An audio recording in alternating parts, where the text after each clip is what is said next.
High School, S.A. Kolanya Girls High School, St. George's High School, Nairobi, St. Joseph's Girls High School, Cheptet, 29 Stella Maris Othaya Girls High School, the Kenya High School, Tumutumu Girls High School, Uthiru Girls High School, and Webuye West Technical and Vocational College. Honorable Speaker, I beg to lay. Chairperson, Mediation Committee on Gambling Control Bill. Dan Wanyama, go ahead.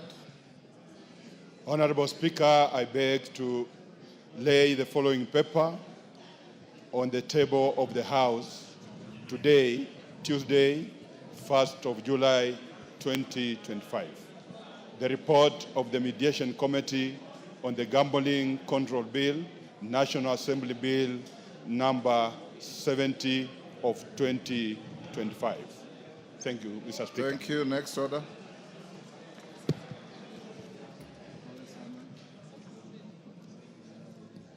Order number 6, notices of motion.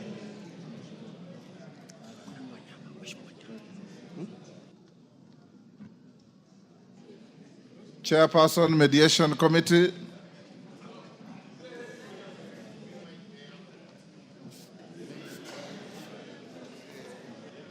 Give them mic. Honorable Speaker, I beg to give notice of the following motion: that this House approves the report of the Mediation Committee on the Gambling Control Bill, National Bill number 70 of 2025. I beg to lay. Next. Order number 7, questions and statements.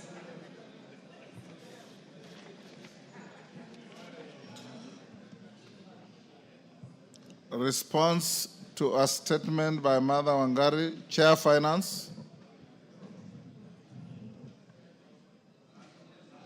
Kimani Kuria. Next, response to a request by Umulher Harun, Chair Justice. Honorable Murugara, do you have a response to Umulher Harun's? Yes, thank you very much, Honorable Speaker. I do have Go ahead. the response. Is Umulher here? She's not here, so may I be allowed to table? Yeah, if she's not here, just table Yes, the... I do table the report of the Office of Director of Public Prosecutions on the statement requested by Honorable Omuher Aaron, nominated Member of Parliament. Thank you very much, Thank Honorable you. Speaker. I beg to table. Response to a request by Cynthia Muge, Chair Labour.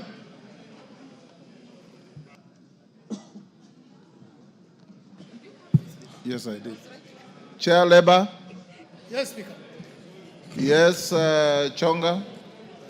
Is Cynthia Muge in the house? No, yangu ni response. Cynthia Muge, she's not in the house. You can just table the response. Did you rule online? I'm sorry. No, the chair, even the chairman is not here. Just table if, since the member who sought the statement is not here.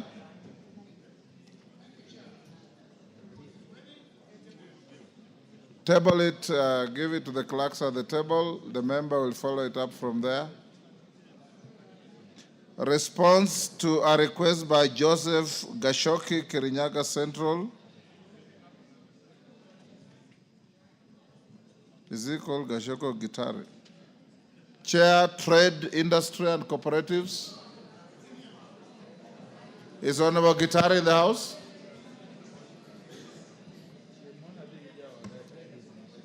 Eh? Shinali, you ready?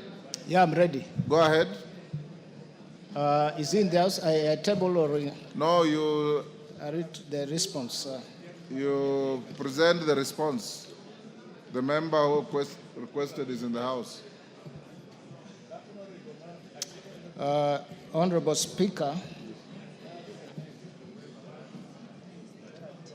I wish to submit the following response from the Cabinet Secretary, Ministry of Cooperatives and Micro, Small and Medium Enterprises to the specific issues raised by the Honorable Member. The first question, Mr. Speaker, the Honorable Member requests the status of Shirikisho la Wanawake Savings and Credit Society, including its financial and registration status with the SACCO Society Regulatory Authority. Honorable Speaker, the current status of Shirikisho la Wanawake Cooperative and Savings Credit is dormant, having not filed their audit accounts since 2007. The SACCO was not licensed by the SACCO Society's Regulatory Authority since it was not a deposit-taking SACCO nor a specified non-deposit-taking SACCO. As of 31st December 2007, SACCO had 2,107 members, a share capital of 4,056,266 shillings.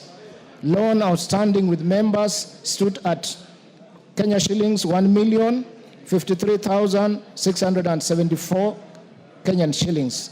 Currently, assets stood at Kenya shillings 3,460,012 shillings, with liabilities totaling to Kenya shillings 1,488,427.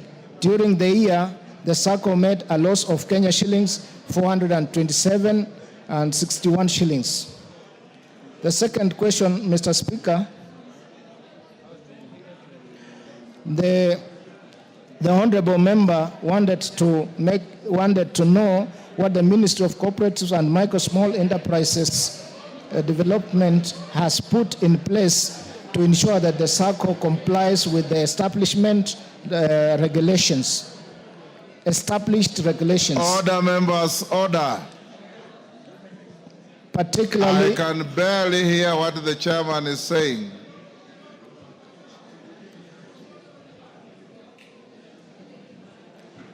Order, members. Those on your feet, take your seats. Go on, Chairman. Particularly in financial reporting and holding of regular meetings. Honorable Speaker, the Ministry of Cooperatives and Micro, Small and Medium Enterprises, working in collaboration with the county governments, will intensify supervision and inspection of all cooperatives to ensure adherence to the Cooperative Societies Act and the cooperative rules. The third question, also the Honorable Speaker, the member wanted to know what the ministry is doing to enhance oversight of cooperative societies in the country to protect the members' savings. Honorable Speaker, the Ministry of Cooperatives and Micro Small Enterprises is undertaking the following measures to ensure all. To follow up the issues with the chairman in the committee. A response to Mary Maingi, Chair Trade Industry and Cooperatives. Shinali.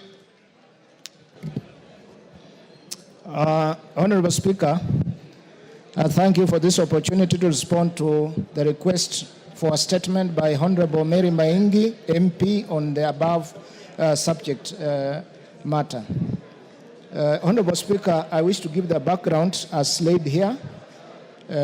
Honorable Speaker, the Kenya National Trading Corporation, KNTC vision, mission, core mandate, and strategic objectives. The KNTC vision, mission, core mandate, and strategic objectives are as follows. Vision, to be a leading agent for change and socio-economic transformation of Kenya. Mission, to provide customers within the region with the quality products and service through an efficient distribution network, partnerships, and innovation. Core mandate. The mandate of KNTC entails the following. 1. Promotion of wholesale, stock retail, business, and e-trade in line with the Vision 2030, the medium-term plan, and the parent ministry's strategic plan. 2. Improve and strengthen supply chain and distribution system for both formal and informal sectors. 3. To become the procurement agent for strategic bulk commodities for the government and general public at reasonable commercial prices. 4. In partnership with other key players, avail relevant products, stock inputs for the agricultural sector, such as sugar, fertilizer, and the chemicals. 5. Promote the development of small and medium enterprises markets, expansion and diversification of trade in line with the government policy. 4. To set up trading houses in niche export markets in the region and beyond. And finally, to implement government directives assigned. KNTC as aggregator of local rice for onward selling to government institutions. Honorable Speaker, in February 2020, through a presidential directive, Kenya National Trading Corporation was appointed as the aggregator of local rice for onward selling to government institutions. To address rise in the cost of living, Cabinet approved a framework to position the Kenya National Trading Corporation as the anchor of state initiatives to create a price stabilization for essential household food items. As such, KNTC, as a trading company, will supplement other state initiatives by creating strategic reserves for stable and essential food items, vital farm inputs, including fertilizer and any other goods necessary for ensuring stability in prices of core goods consumed by Kenyans. It was noted that KNTC will leverage on its infrastructure and capacity to help stabilize prices of all essential items in instances where prices swing of essential items are abnormal and against the public interest. Honorable Speaker, to realize the mandate, KNTC will continue to partner with the National Cereals and Produce Board and local and regional financial intermediaries specializing in trade and commodity financing. The strategic objectives are as follows: to position KNTC as the main supplier of bulk commodities in the country, to expand presence and the distribution network in the domestic market, including countries, and establish a presence internationally, to be an efficient and effective organization able to execute its mandate, to enhance ICT for better service delivery, to enhance effectiveness and efficiency in resource mobilization and utilization, and finally, to promote ethics, national values, and good corporate governance. Specific members, statements as order. required by Honorable Mary Maingi, MP Mwea constituency. Honorable Speaker, I wish to submit the following response from the Cabinet Secretary, Ministry of Industry, Trade and Investment Promotion, to the specific issues raised by the Honorable Member. The Honorable Speaker, the member wanted to know the total quantity of rice that the government intends to import as part of the measures to supplement domestic production and bridge the deficit in the local demand.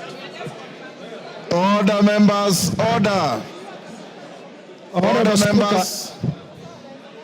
Go on, Shinali. Honorable Speaker, this being the policy matter, KNDC importation will be informed and guided by the government based on the actual and projected production quantities, which may be provided by the relevant MDS, such as the ministry responsible for agriculture, that is crop production, and the Agriculture and Food Authority, among others. The second question, the honorable member wants us to know the total annual production of rice in the last financial year compared to the local annual consumption projection. Response, Honorable Speaker, the annual production of rice may be provided by relevant MDS, such as ministry responsible for agriculture, that is crop production, and the Agriculture and Food Authority. The third question, the honorable member wants to know measures in place to support farmers within the rice growing areas like Mwea to increase rice production for the country, to cut down on over-reliance on imported rice. And Speaker, the response is that the Kenya National Trading Corporation, as a trading company, will supplement other state initiatives by creating strategic reserves for stable and essential food items, vital farm inputs, and including fertilizer. Our fertilizer subsidy program is already in place to reduce the cost of production, and the National Irrigation Authority is supporting farmers on irrigation infrastructure on their farms. The fourth question, the honorable member wants to know the steps being taken to cushion rice farmers in the country, likely and fair market competitions and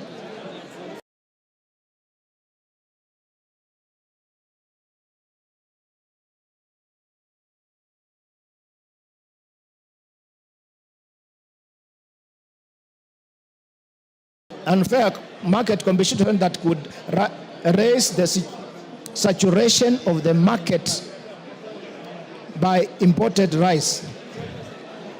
Honorable Speaker, government through Presidential Directive mandated Kenya National Trading Corporation to mop up excess rice from farmers in Mwea and Ahero for onward distribution to government institutions.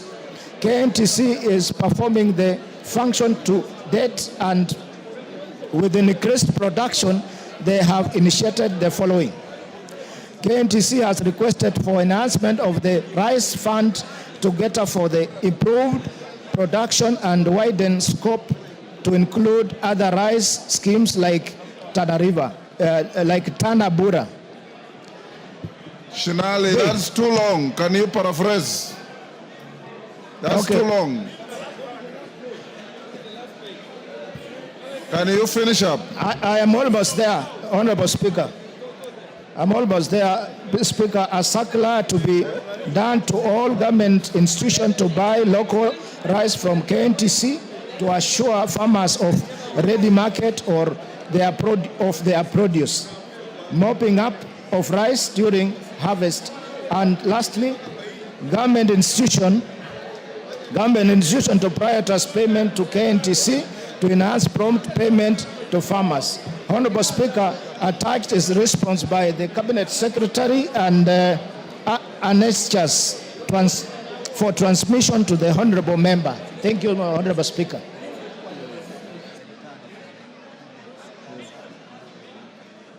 Thank you. Order, members. Order, members. Order. Members on their feet, take your seats. Order. Order, members on their feet, take your seats. Order. Order, members. Take your seats.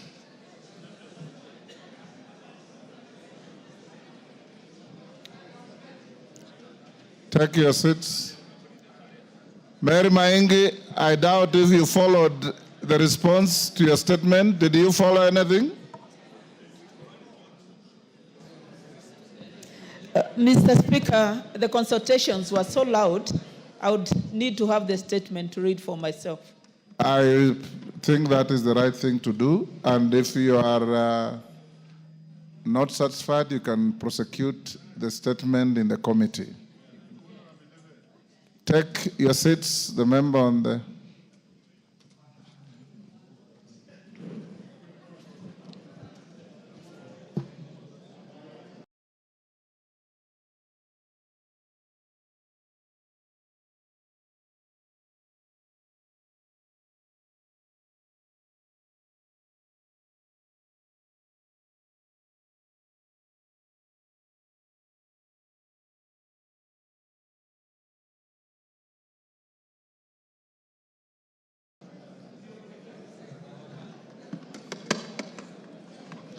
Order, honorable members.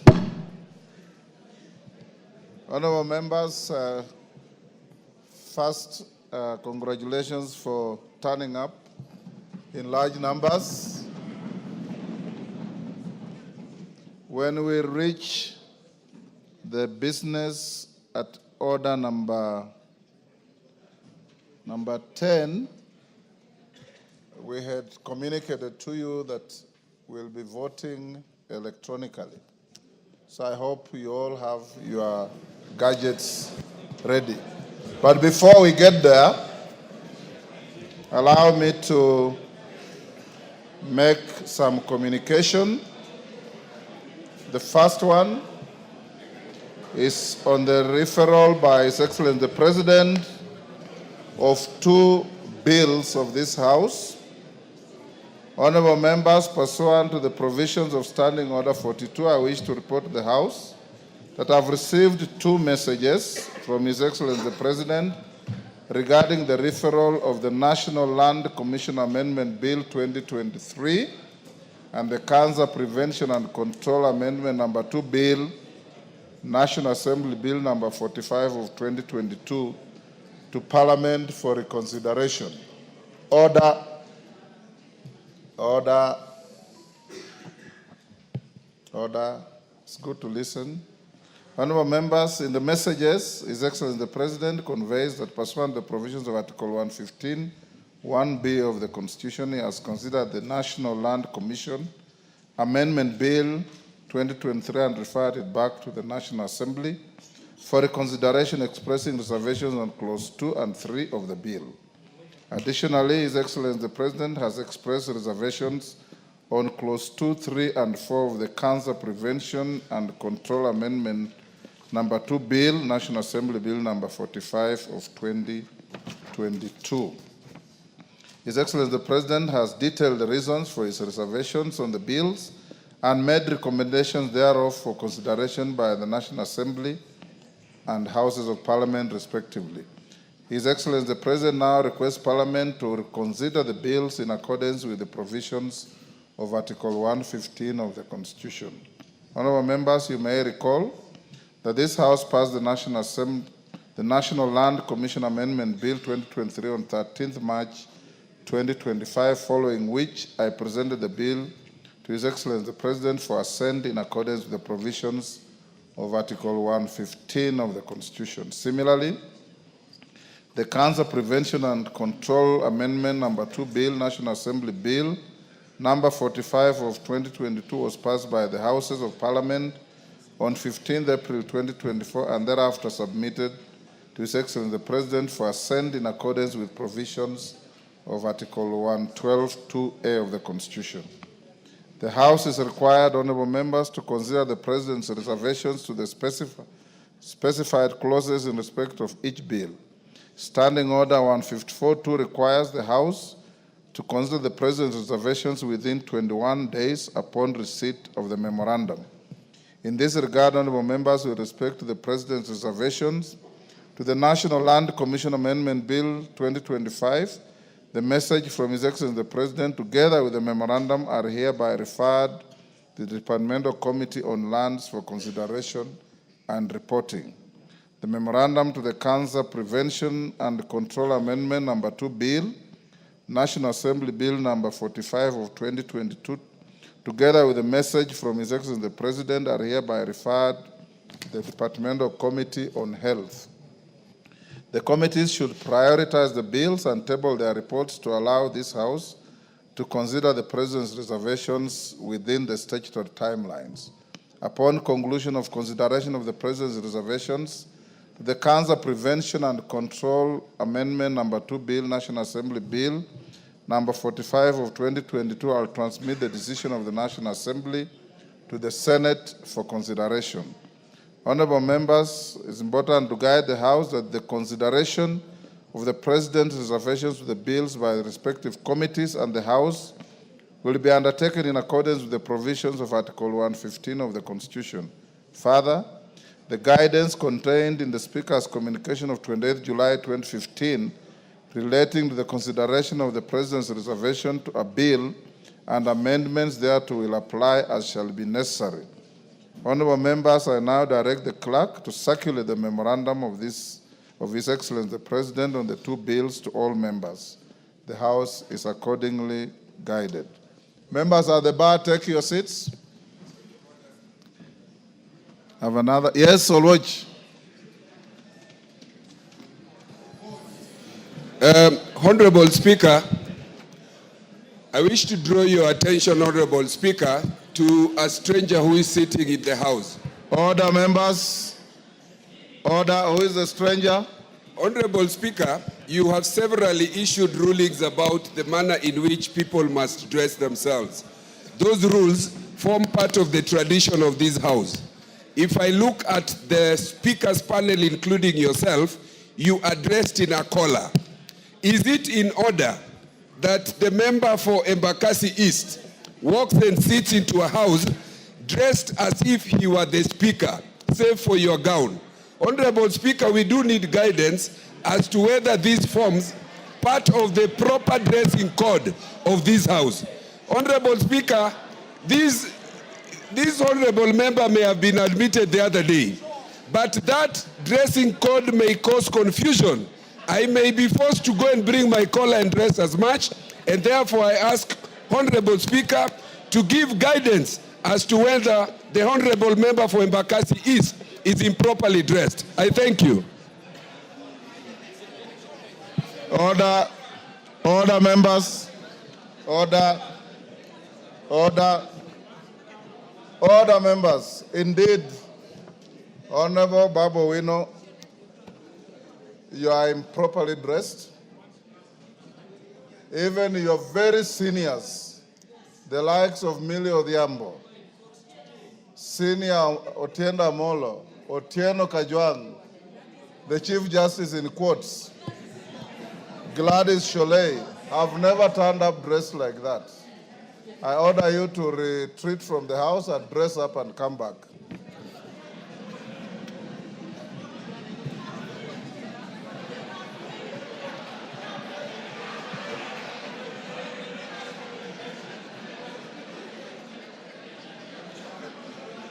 Order, Babu. When you are ordered to leave, you leave without fanfare.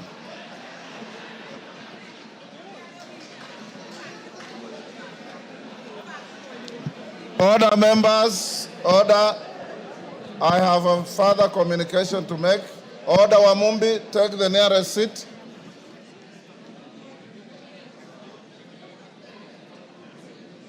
Wanjala, take the nearest seat. Find a seat.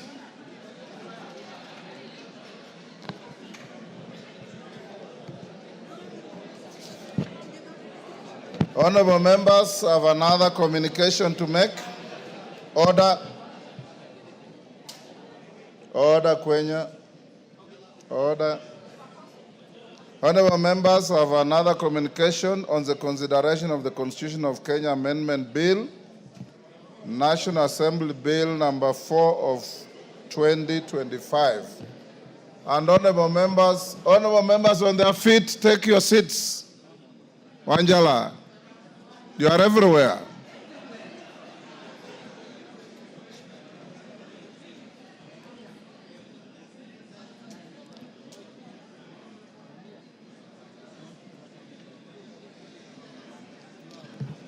Honorable members, I have been advised by your whips that you have garnered the necessary quorum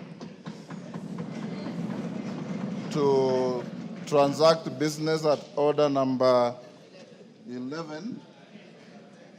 Is it 10 or 11? 10.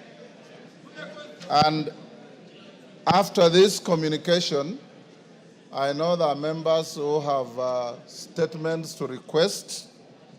We also have some very short businesses to transact, including setting up members for the trusteeship of your post-service medical cover.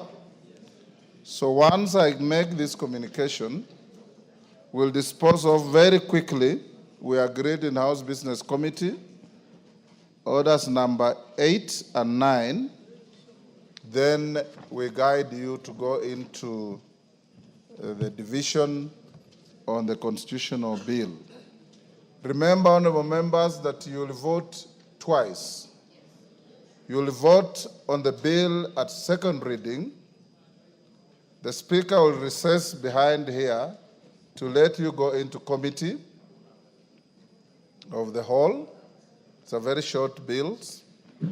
Then I will come back to take you through third reading so that by the close of business today, we shall be done with the constitutional amendment bill on CDF, NGAF, and other matters. So don't be tempted to cast your vote and then disappear thinking the business is over. You will vote more than once. So members, you are accordingly guided, and your whips have done a wonderful job in getting all of you here. Honorable members, you may recall that Constitution of Kenya Amendment Bill, National Assembly Bill number 4 of 2025 was read a first time in this House on Wednesday, 12th March 2025, following which I referred it to the Departmental Committee on Justice and Legal Affairs in consideration, public participation, and reporting to the House.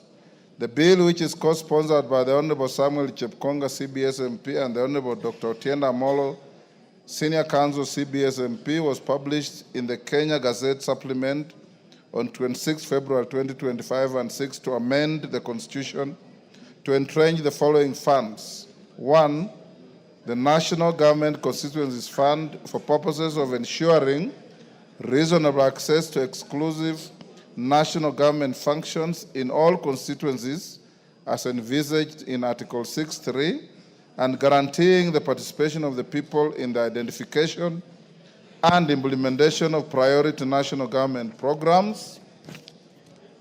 2, the Senate Oversight Fund to ensure that the Senate is adequately empowered and resourced to perform its oversight functions.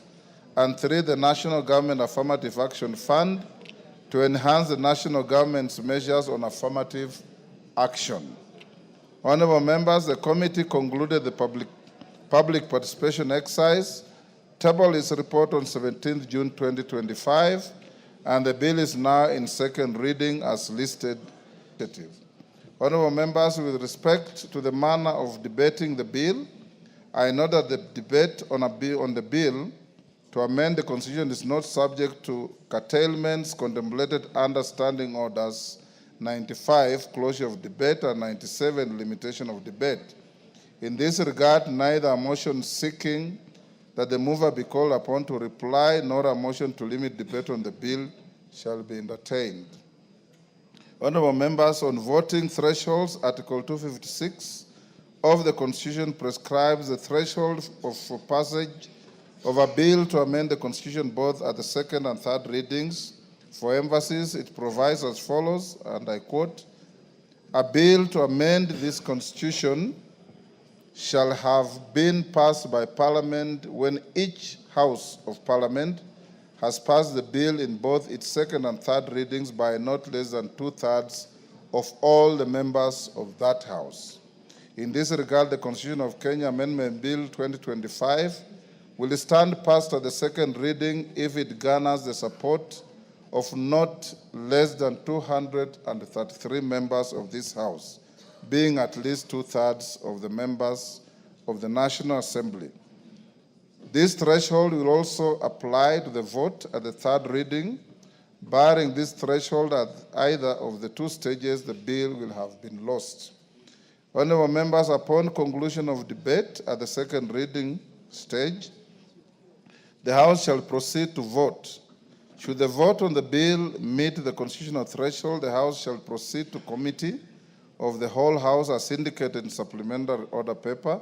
Thereafter, the House shall take a vote on the third reading stage of the bill. Having said that, honorable members, I wish to notify the House that I have received representations from 4 members who indicate that they are indisposed, and have confirmed that they are so indisposed. Our records indicate that the 4 members have been indisposed and have been on rest or recuperation with the consent of Mr. Speaker and the respective doctors. In this regard, they will be allowed to vote virtually. The members are the Honorable Catherine Wambilianga MP, member for Bungoma County, the Honorable Clemens Lawyer MP, member for Sabatia, the Honorable Joseph Samal MP, member for Isiolo North, and the Honorable Abraham Kirwa MP, member for Mosop. Honorable members, Standing Order 62 grants latitude to the Speaker to direct a further vote in the event that any question requiring a fixed majority is carried but fails to meet the 2/3 majority at the first instance. Standing Order 62.2 provides that, and I quote, whenever a bill or a special motion, the passage of which requires a special majority in the Assembly fails, order members. If you sit close to the Speaker's table, you are obligated to observe the rules even more. And I quote again, if you want to discuss in Nyandarua, there are rooms behind here.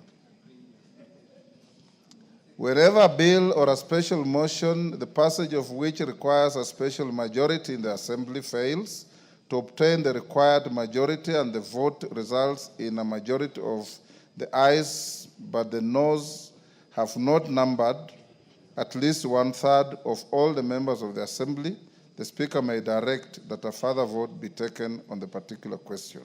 And the further vote shall be taken within 5 sitting days from the day the first vote was taken, or such other times as the Speaker may determine.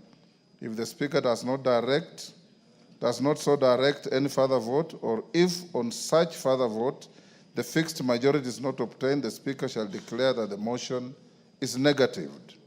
In this regard, honorable members, should it become necessary to invoke the provision of Standing Order 62 to either at the second reading or third reading of the Constitution of Kenya Amendment Bill, I'll guide the House accordingly. As a matter of fact, a precedent was set in 2016 where the then Speaker directed a further vote on the motion for second reading of the Constitution of Kenya Amendment Number 4 Bill 2015 to be taken on 5th May 2016. The bill, which sought to incorporate the 2/3 gender principle, had not met the 2/3 constitutional threshold at the first attempt on 27th April 2016. Honorable members, once this House passes the Constitution of Kenya Amendment Bill 2025, I'll refer it to the Senate for consideration. Having said that, honorable members, I wish to clarify to the House and indeed the general public that the procedure for consideration and passage of bills to amend the Constitution as set out in Article 256 does not contemplate amendments to the bill at the Committee of the Whole House stage. So you are accordingly guided. And honorable members, when we reach that order, I believe you are all contributed sufficient to the matter, and the Speaker will call the mover to reply. Then we immediately go into a division for voting. In the meantime, before I go to order number 8, allow me to acknowledge in the Speaker's gallery, China ZTT Group from Langata, Nairobi. I don't know if it's a school or just a group. Is it a school? When I mention your institution, you stand up. Kambui Girls High School from Githunguri, Kiambu.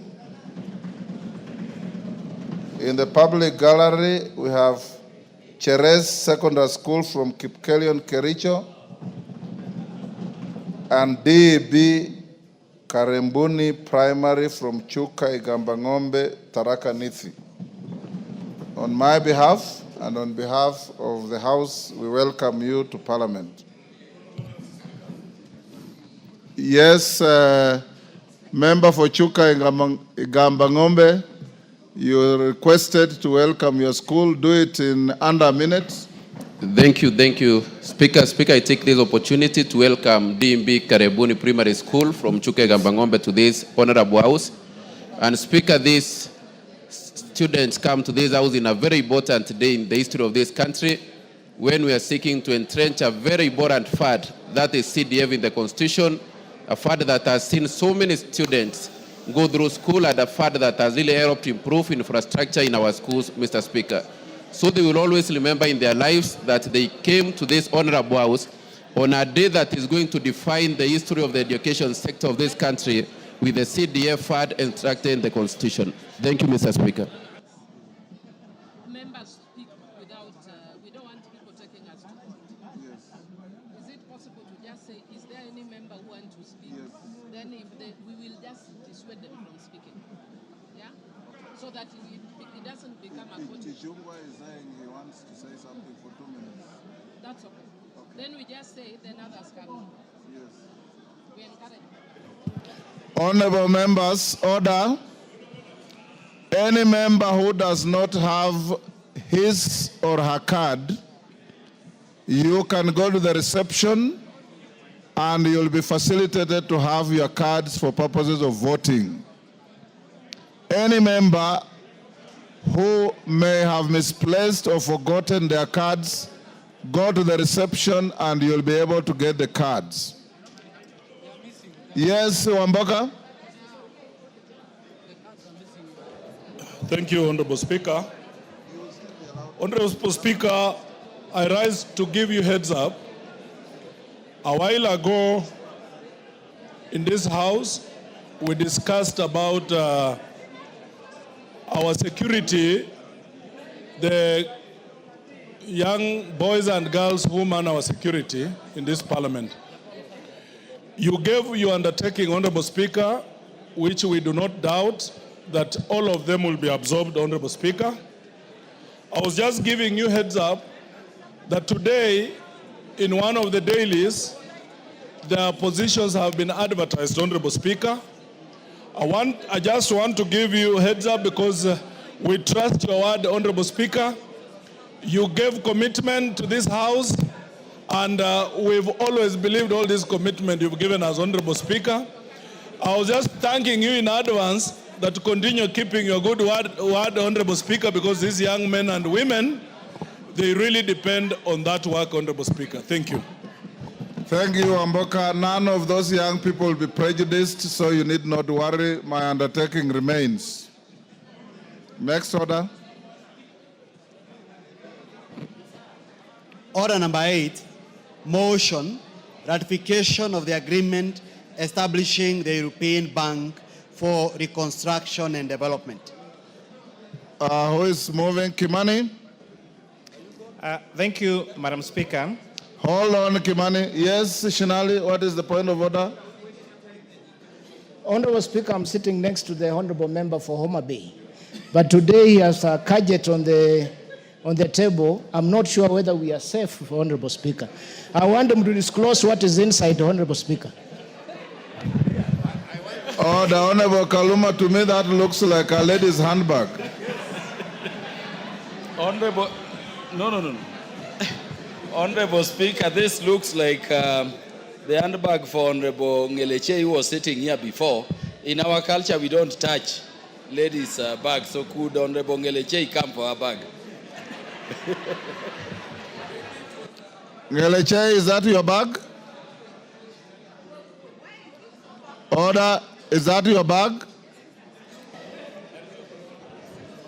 Yes, Mr. Speaker. That The is my bag. guidance is that while our lady members are allowed to come in with their bags, you are not supposed to party with them. Mr. Speaker, I think I misplaced my bag and I don't know where Mr. Kaluma found it. I'm just realizing it right now, Mr. Speaker. Go and reclaim it. Go and reclaim it. Okay, Kimani? Yes, Millie? Order. Thank you, Mr. Speaker. Yes, Millie? Mr. Speaker. Come back later.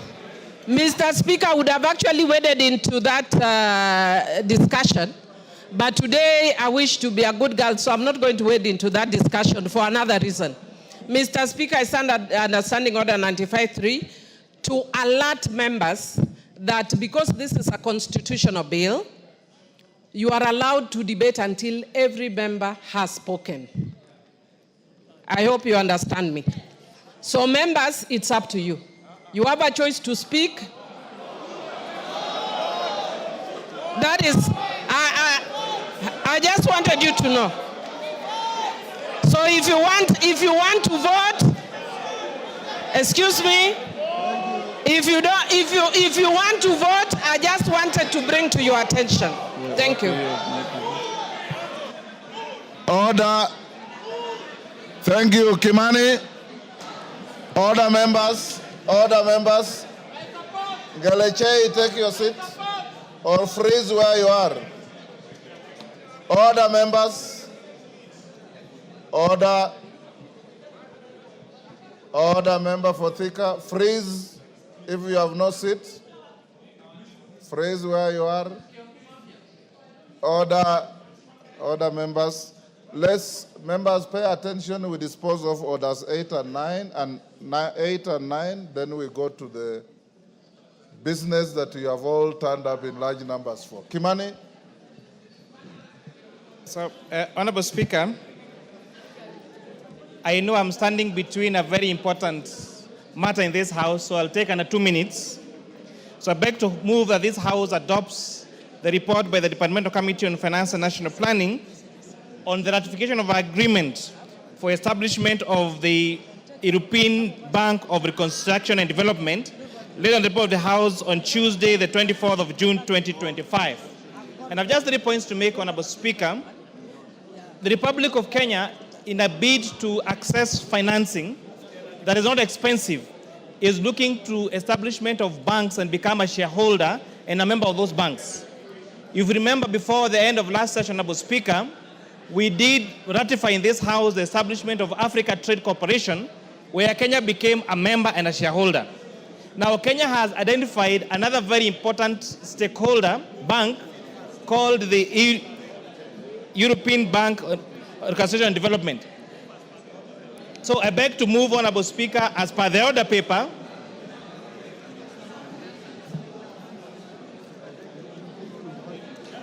Honorable Speaker, I beg to move that this House adopts the report on the Departmental Committee on Finance and National Planning on the consideration of the ratification of the agreement establishing the European Bank for Development, laid on the report of the House on Tuesday, 24th of June, 2025, and pursuant to the provisions of Section 8.4 of the treaty, making the Ratification Act, Cap 4D, and that this House approves the ratification of the agreement establishing the European Bank for Reconstruction and Development. So, Honorable Speaker, as I was discussing this matter, we did ratify in this House for the establishment of and membership of Kenya into the African Trade Corporation Bank. Now, Kenya has identified another very key stakeholder, which is the European Bank for Reconstruction and Development. We will be among 5 countries in Africa, which among them will be Benin, Cote d'Ivoire, Ghana, Nigeria, and Senegal, to become members and shareholders of this bank. So this means, Honorable Speaker, as shareholders and members of this bank now will have access to cheaper credit, Honorable Speaker, so that we don't crowd out the domestic borrowing that our government does, whether we need to finance projects in this country, Honorable Speaker.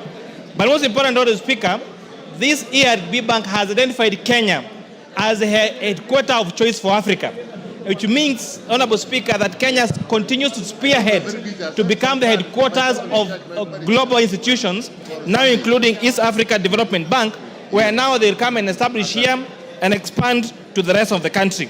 With that, Honorable Speaker, I beg to move and request my able member for Kesesa, member of the committee, CP Eruto, to second. Thank you so much, Mr. Speaker. Thank you so much, Mr. Speaker. I stand to second this motion on ratification of Kenya being a member of the European Reconstruction Bank. And for this purpose, this is a huge step in positioning our country, Kenya, to access strategic partners in terms of development and grow the economy of our country as we seek to advance our goals in the development. Thank you so much. I second the motion. Thank you so much, Mr. Speaker. Order, members. Majority Leader, will you disband your Kamkunji?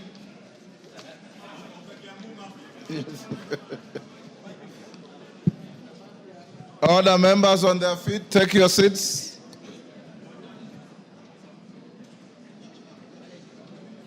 Member for Larry, take your seat.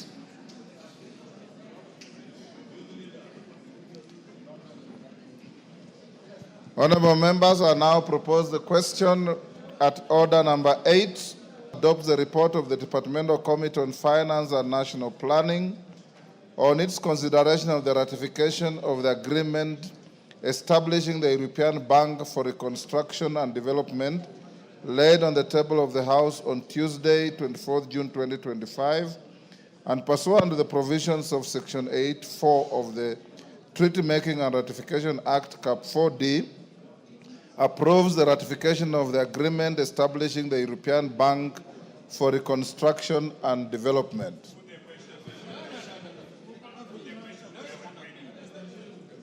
I put the question? Yes. I'll now put the question at order number 8, which is that this House adopts the report of the Departmental Committee on Finance and National Planning on its consideration of the ratification of the agreement establishing the European Bank for Reconstruction and Development, laid on the table of the House on Tuesday, 24th June 2025, and pursuant to the provisions of Section 8(4) of the Treaty Making and Ratification Act, Cap 4D, approves the ratification of the agreement establishing the European Bank for Reconstruction and Development. As members of that opinion say aye. Will those of the counter opinion say nay? No. The ayes have it. Next order. Order number 9. Yes, Gisairo. What is the point of order? Thank you, Honorable Speaker, and sorry for interrupting. Honorable Speaker, I was rising because last week we did pass a supplementary budget 3, where we had inputted 12 billion, which was the balance of the NGCDF for financial year 24-25. Honorable Speaker, I would like to inform the House that as at yesterday, the time they had promised that our disbursement was going to be done to the board, nothing is forthcoming. Honorable Speaker, after today we are going on recess, and on average, each constituency will be short of approximately 39 million. Honorable Speaker, would like you to ask the leadership of this House to contact the Treasury Mandarins and to give a response before the end of the session today, Honorable Speaker. Thank you, Honorable Speaker. The Mandarins, whoever they are, have heard you. Order number 9. Leader of majority, call it out. Order number 9, motion, approval of nominees for appointment to the Board of Trustees for the Post-Service Medical Scheme for members of Parliament. Majority Leader. Thank you, Honorable Speaker. Honorable Speaker, I beg to move that pursuant to the resolution of the Parliamentary Service Commission during its 23rd June 2025 meeting with respect to the trust deed and rules for post-service medical scheme for members, this House appoints the following members of Parliament to the Board of Trustees for the post-service medical scheme for members of Parliament. 1, the Honorable Samuel Chepkonga, CBS MP. 2, the Honorable Mary Emase Otucho, MP. And 3, the Honorable T.J. Kajwang, MP. Honorable Speaker, as I've said and as was approved in the House Business Committee this morning, these trustees that we appointed there to represent us in the post-service medical scheme, Honorable Speaker, and just for information, Honorable Speaker, I am informed that a total of 302 members of Parliament, including 47 senators, have already registered for this post-service medical scheme, and to ask those of us who are here to register to please do so, because the approval of these trustees will now actualize the actual implementation of what we agreed on this scheme, and to be able to have monies that we will contribute from the end of this month. Your pay slips this month will have a small cut to contribute to that post-service medical scheme, but it is for the best interest of members of Parliament, post-service. And Honorable Speaker, this is a very good thing. The members that have been appointed, Honorable Speaker, are members who are very knowledgeable and skilled administrators. Others are lawyers, like Honorable TJ Kajwang. Honorable Emasa is a finance person, and therefore she will be instrumental in guiding the commission together with all the other trustees, Honorable Speaker. A total of 10 trustees are there. And Honorable Speaker, the National Assembly is contributing 3 members. The Senate will contribute 2 senators. We will have representation of 2 former members of Parliament, the chair of the commission, and the clerks of both houses as trustees of this board, Honorable Speaker. And this, Honorable Speaker, is in line with the RBA regulations and our own statutes, and therefore we'll be able to operationalize this post-medical service scheme. With that, Honorable Speaker, I beg to move and request the Leader of Minority, the Honorable Junet Mohammed, to second. Mr. Speaker, I second. Honorable members, I'll propose the question, which is that pursuant to the resolutions of the Parliamentary Service Commission of 23rd June 2025 with respect to the trust deed and rules for the post-service medical scheme for members of Parliament, this House appoints the following members of Parliament to the Board of Trustees for the post-service medical scheme for members of Parliament. The Honorable Samuel Chepkonga, CBS MP, the Honorable Mary Emase Otucho MP, and the Honorable TJ Kajwang MP. Do I put the question? Yes. Honorable members, as I put the question, I want to advise you. Those of order member for Kisumu Town East, you're out of order to be talking on phone while in the House. Please don't. You're a senior. Honorable members, those of you who have not registered, please do. Order. You cannot be on your feet when the speaker is on his feet.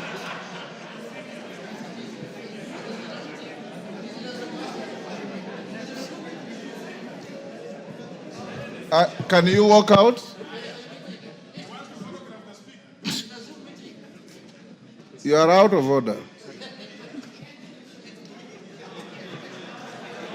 Honorable members, those who have not registered, I give you free advice. Register. Order members, you may be well resourced now. If you want to know how fragile resources can be in the human life, go and read the book of Job in the Bible. And read it properly, the whole of it. It will tell you and demonstrate to you how fragile wealth can be. You can be a billionaire today and be a pauper tomorrow. And this scheme will help you at your most lowest moment in your lives. And not just for you and your wife, for you and your husband, and your dependents who are of age described in the scheme. Honorable members, I now put the question at order number 9, which is that pursuant to the resolution of the Parliamentary Service Commission of 23rd June 2025 with respect to the trust deed and rules of the post-service medical scheme for members of Parliament, this House appoints the following members of Parliament to the Board of Trustees for the post-service medical scheme for members of parliament. Number 1, the Honorable Samuel Chepkonga, CBS MP. Number 2, the Honorable Mary Emase Otucho MP. Number 3, the Honorable TJ Kajwang MP. As members of that opinion say aye. Aye. Will those of the contrary opinion say nay? The ayes have it. Now to order number 10. Order number 10, the Constitution of Kenya Amendment Bill, National Assembly Bill number 4 of 2025, second reading, resumption of debate interrupted on Thursday, 26 June 2025. Mover to reply and voting. For avoidance of doubt, members, I had said we'll call the mover to reply, but is there any member who still wants to contribute to this bill? I repeat, is there any member who wants to contribute? Mover. Thank you, Mr. Speaker. Mr. Speaker, in accordance with Standing Order 82.3, I will donate my 2 minutes only to the Leader of Majority. Only. Leader of Majority, the donation is 2 minutes. Thank you, Honorable Speaker. And since I had not contributed to this debate, I just want to register my support for this bill, Honorable Speaker, and also assert, as was said by many members, that NGCDF is the most impactful fund that this country has ever had in the history of our independence, Honorable Speaker. True, Honorable Speaker, is just to say that NGCDF is not in competition at all with our devolved funds and our county governments. Honorable Speaker, if anything, NGCDF supplements what the national government is doing and also what our county governments are doing in offering services and service to the people that all elect us. And with those few remarks, Honorable Speaker, I wish to support, Honorable Speaker, and also support the national government affirmative action. Honorable Speaker, I think when we refer to NGCDF, we incorporate the national government affirmative fund as part of NGCDF, because as affirmative as it is, Honorable Speaker, it also serves in very good interventions on social programs that would otherwise not be under any program under the national government and even under the county governments, Honorable Speaker. And I commend our women leaders, especially our women reps, for the great work that they are doing across all our counties. In fact, Honorable Speaker, these women reps do much more than those who have more resources are doing in counties, Honorable Speaker. And I commend them, all of them, and I beg to support, Honorable Speaker. Otienda Molo. The Leader of Minority wants 1 minute. I'll donate. Donate 1 minute. Mr. Speaker, I stand also to support this constitutional bill. But Mr. Speaker, I want to speak to the Senate, our colleagues, Mr. Speaker, and request them to support this bill. Because, Mr. Speaker, this bill is not about members of parliament. It is about Kenyans, Mr. Speaker. Because any money that is devolved benefits the Kenyan people, Mr. Speaker. And as you are aware, the senators are already enjoying the Senate Oversight Fund. Every senator is getting 1.5 million shillings, or is it 1 million, every month, Mr. Speaker, per constituency. So, Mr. Speaker, why we are doing this is to help Kenyans, not to help ourselves. Member of Parliament does not benefit in any way from the national government CDF, Mr. Speaker. So, Mr. Speaker, with those few remarks, I want to urge the Senate to support this bill, just like the way they support counties, because every cent that is devolved benefits the people of Kenya. Mr. Speaker, I support. Give the mic to Otienda Molo. Mr. Speaker, since the introduction of this bill on 12th March this year, we have had discussions in the last 4 months. Indeed, even the pre-publication stage, we had discussions. During public participation, we've had discussions. Since moving the bill, Mr. Speaker, there's been overwhelming support from the members. And it's important, Mr. Speaker, that the members have been able to explain that this bill is in consonance with constitutional principles, especially the distinction between devolution and decentralization. The members have been able to disabuse those who think that these monies are in competition with devolution, because we've been able to explain that this is extracted from the national government share of revenue. Mr. Speaker, the members have been able to outline the limited and peripheral role that members of parliament play. Members here have been able to extol the virtues of the fund and adumbrated very clearly the benefits to the citizens. And that in fighting these funds, the three funds, you are not fighting members of the National Assembly. You are fighting the citizens of Kenya. Mr. Speaker, it is important to observe, as has been observed, that it's in keeping with the reduction of imperial powers of the executive that we ended up with these kinds of funds. And anyone who is opposing really wants to take us back to that period. Mr. Speaker, it is also very important to understand that we sought to constitutionalize these funds, not because it was absolutely necessary, but because we are tired of unnecessary litigation. It is also important to understand that we chose to go the parliamentary route, not because we could not go the popular route, but because the popular route is expensive to the people and not required by the Constitution. But if those other people think that you can curtail this because you are fighting the National Assembly, then we can still go the popular initiative route and we will still achieve it. Because through public participation by over 230 entities and individuals, 98.5% supported this. We are quite sure that if we took this to a referendum, we will still get the same threshold. And anyone who therefore thinks that they can curtail this process, know you are fighting the people. Mr. Speaker, I beg to reply. Thank you. Thank you. Members on their feet, take your seats. Johanna Ngeno. Johanna Ngeno. Take your seats.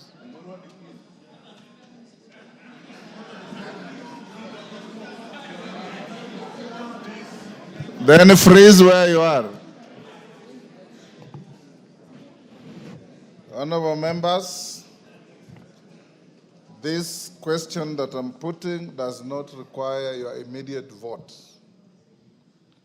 I now put the question at order number 10, which is that the Constitution of Kenya Amendment Bill, National Assembly Bill number 4 of 2025 be now read a second time. I have been advised that we have the requisite numbers to vote. I now order that the division bell be rung for 5 minutes.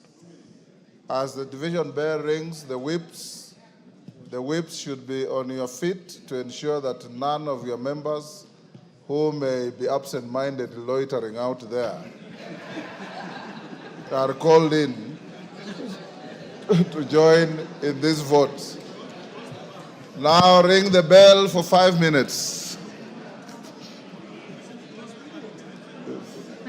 Yes.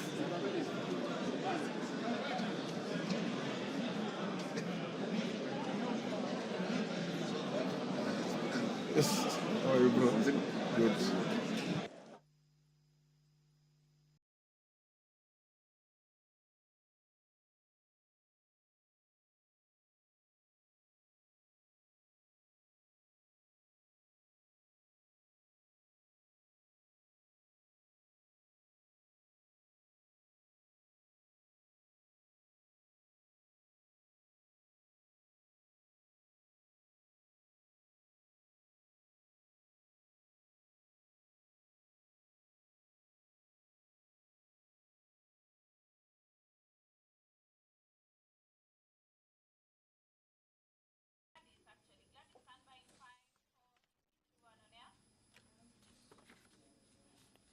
Well, that quorum bell on your end signifies the division on the Constitutional Amendment Bill 2025, where the Speaker of the National Assembly, Honorable Dr. Moses Wetangula, has directed that the division bell be rung for 5 minutes to allow members of parliament who are still within the presence of parliament to make their way back into the chamber this afternoon for the House to commence the vote on the Constitutional Amendment Bill of 2025. And this is a bill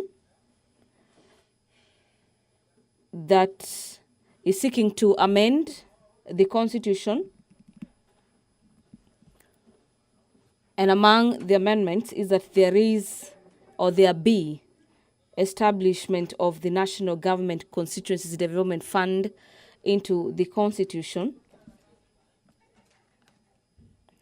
And this is for the purposes of ensuring the provision of exclusive national government functions in each constituency.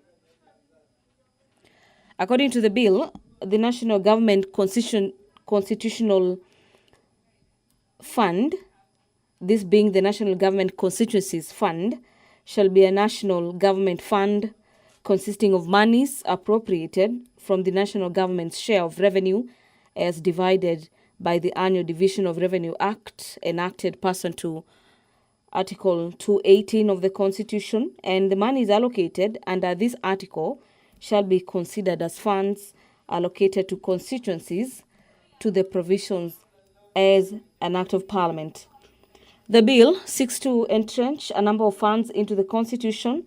Among them is NGCDF, the National Government Affirmative Action Fund, and the Senate Oversight Fund into the Constitution. During the debate on the bill that has just concluded this afternoon, after the mover of the bill, Honorable Tiende Amolo, was called upon to reply, members say that the enactment of the NGCDF, NGAF, and the Senate Oversight Fund into the Constitution will end the unnecessary litigation on the legality of the fund. The bill has a number of objectives. Among them is the establishment of the National Government Constituencies Fund into the Constitution to ensure reasonable access to exclusive national government functions in all the constituencies as envisaged in Article 6, subsection 3 of the Constitution, and ensure the participation of the people in the identification and multiplication as well as prioritization of the national government programs. The mover of the bill, just a few minutes, has just said that any person seeking to oppose this bill, the House will equally get the same response if it were to adopt. Ringing the bell. I hope every member is in the House.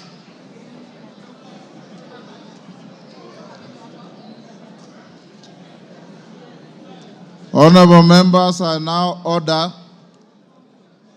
the doors to be locked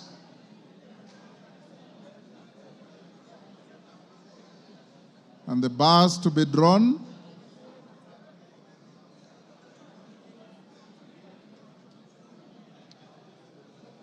Order, members, take your seats. Karemba, you are the one holding the illegal Kamkunji. Take your seats. Take your seats.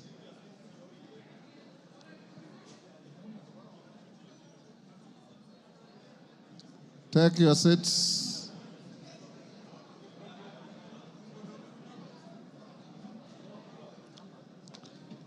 Members, take your seats. The member with a tarabush, take your seat, Betsimba. I believe that is the correct name of what you are wearing on your head. It's called a tarabush, right? Tarabush. Yes. Members, you remember during your induction, you are told when you are voting, you remain in your seats and you maintain studious silence. And more so when you are voting on a constitutional matter. I expect all of us to observe the etiquette we set for ourselves in our standing orders. Kawanjiku, what is your crisis?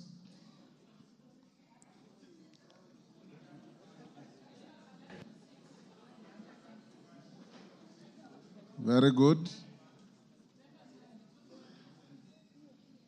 Members, for avoidance of doubt, I'll now remind you of the question, which is that the Constitution of Kenya Amendment Bill, National Assembly Bill number 4 of 2025, be read a second time.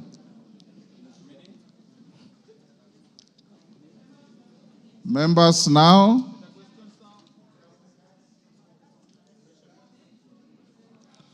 I give you 120 seconds to log in, and don't vote. You'll just log in and wait.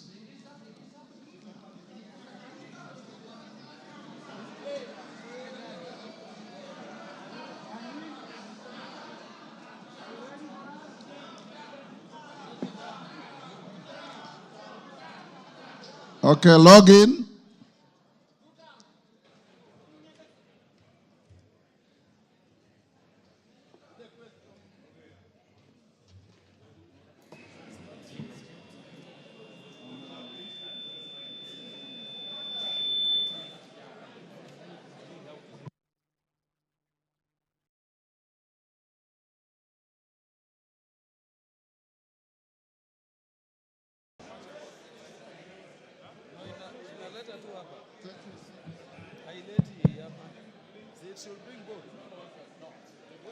Don't vote yet. Just log in and be patient.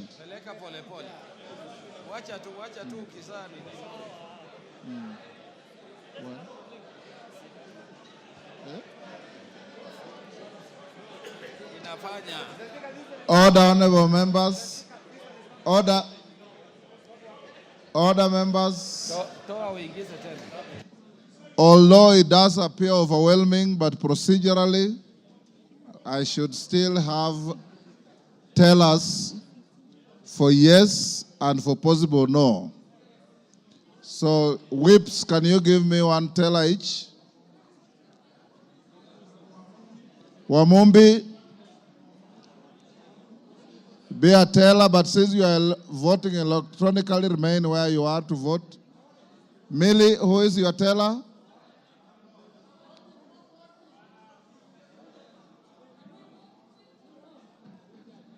Mawade, take your seat. You are a teller. Remain in your seat and vote. But for the record, you are the two tellers.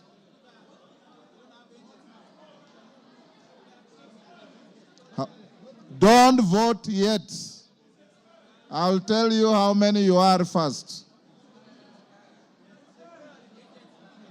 It has no expiry period.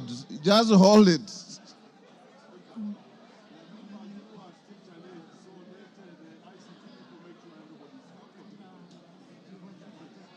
Honorable members, I want everybody to be at the same level. If you have any challenge with your card, we have ICT teams around. In the event, order Wanjala, order, in the event that your card and your gadget malfunctions, order, in case your gadget malfunctions, those with profane minds are already laughing. I'm not talking of your gadgets. I'm talking of parliamentary gadgets. In case your gadget malfunctions, you will come and record here. We have, honorable members, we have present 286 members. In addition to those, we have the 4 members who are indisposed, who will also be allowed to vote. Okay, so once more, be ready now. Kwame, what is your problem? If your gadget is malfunctioning, sit. I'll call you to come and vote. It has malfunctioned. Time. Tiambati. Just hold your horses. Just hold your horses.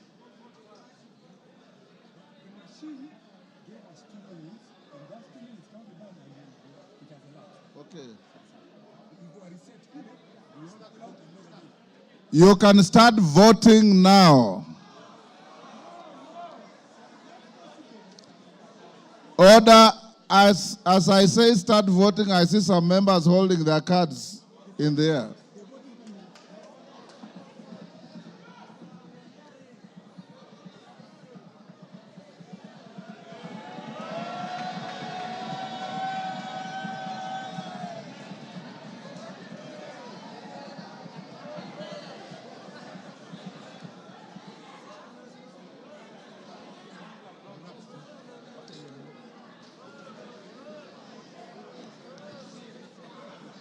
I said you vote in silence. And Wanjala, I said when you are voting, you remain in your seat. Go to your seat.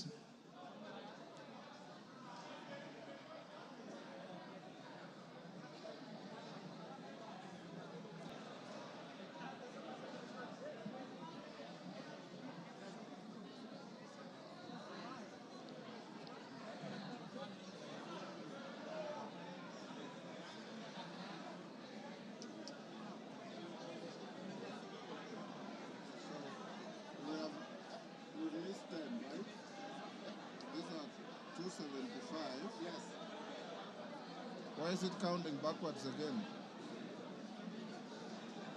There are members who are changing their mind.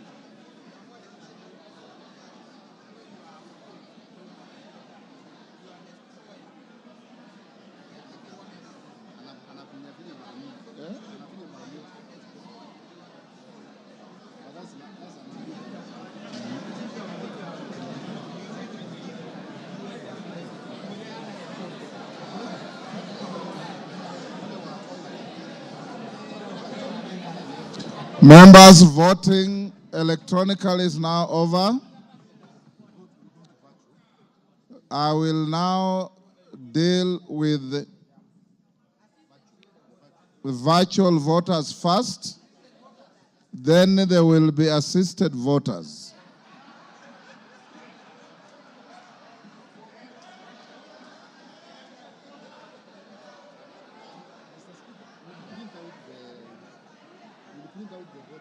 Yes. Yes, okay. Yes. Honorable members, Alice and Murembo, you are assisted voters. Let's finish with the virtual voters. Take your seats first.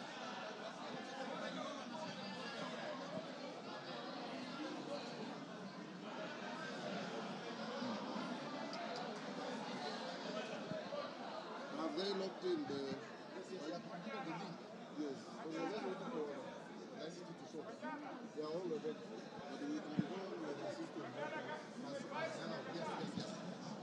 Order, members, order. All members who are assisted voters, member for Thika, member for Bahati, Wanjala, you are also analog.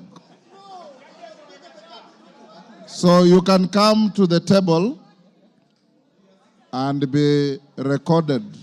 The rest of members remain in your seats.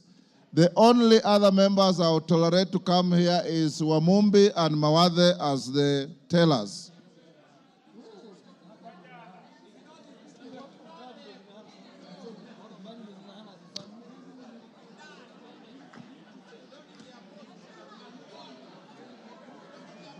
Order, members, order. The number of members flocking here as assisted voters far exceed the tally that I expect.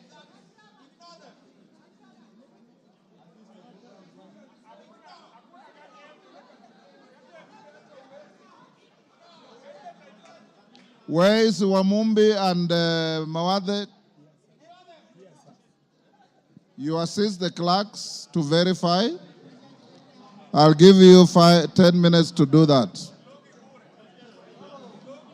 The rest of the members remain in your seats.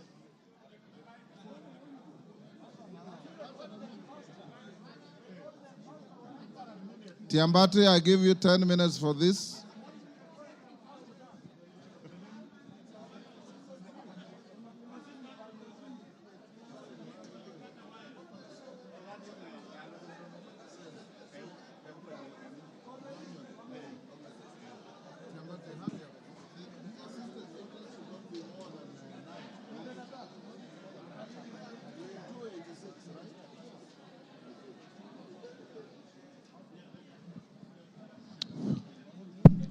Honorable members, from my records, the assisted voters should not be more than 9.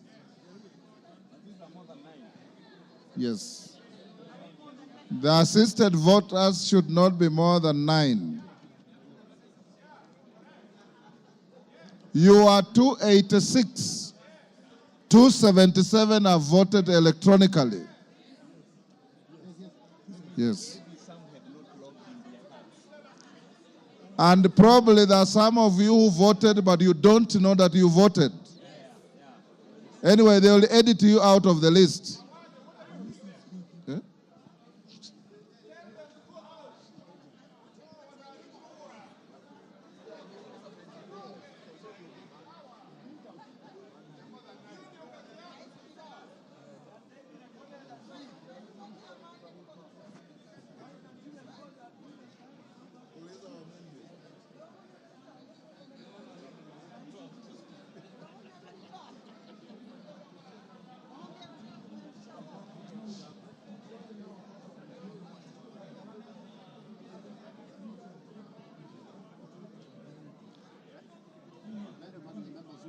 Yes. Are you getting some who already voted?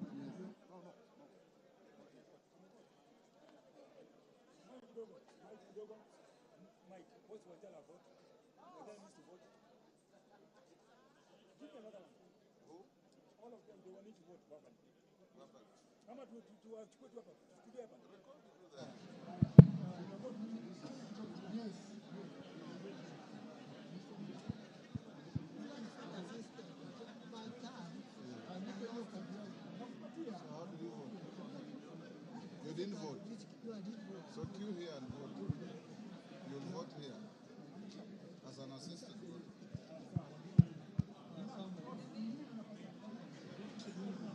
And for the assisted voters, once you have been assisted, you go and take your seat.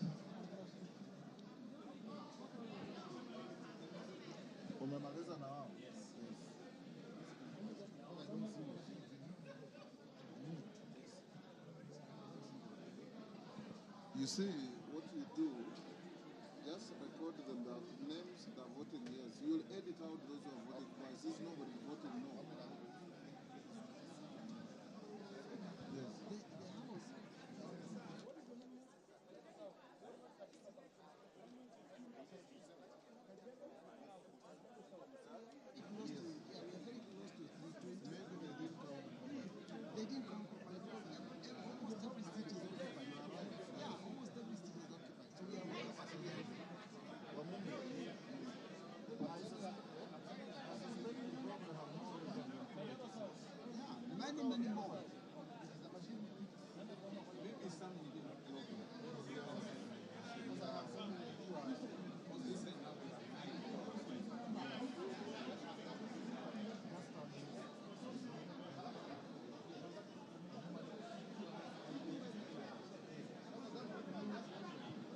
Robert, let's stand here and do a hand count and let this side.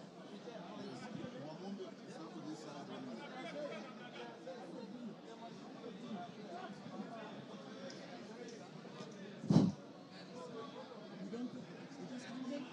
You just take just record.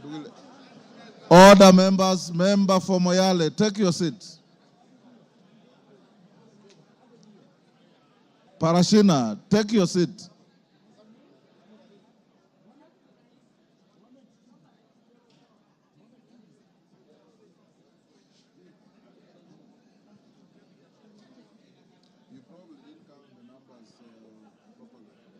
Member talking to Majority Leader, take your seat.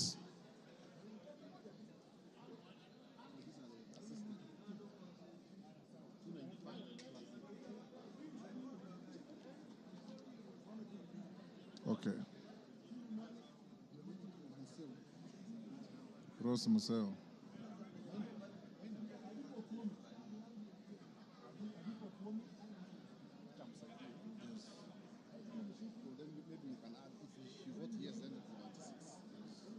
And then the virtual ones.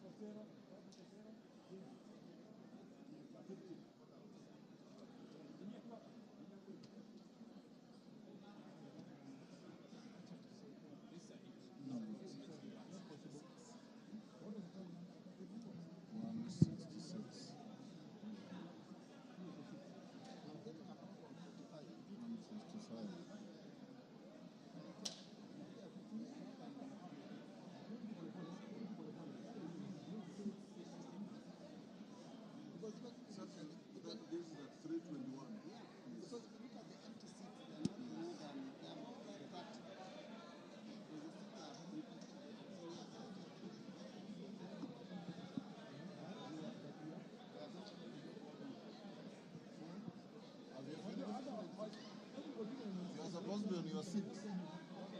Yes. Yes.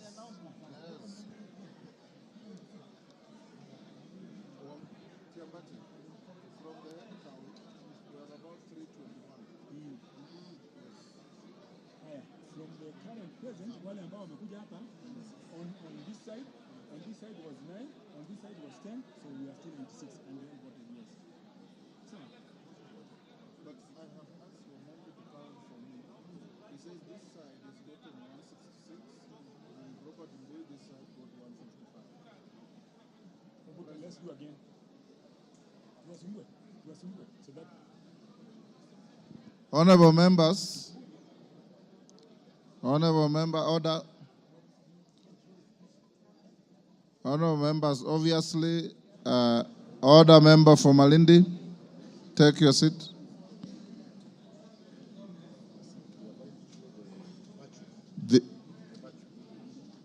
We'll stop to take the virtual vote as soon as they log in. Have you assisted them?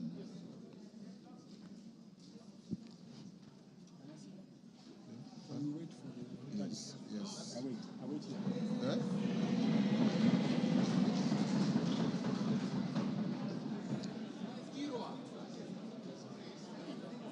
Honorable Kirwa.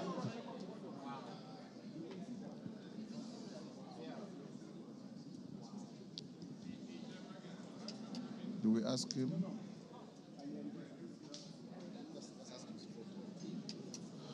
Honorable Kirwa, how do you vote, yes or no? Yes. Thank you. Next. We wish you a quick recovery. Next member.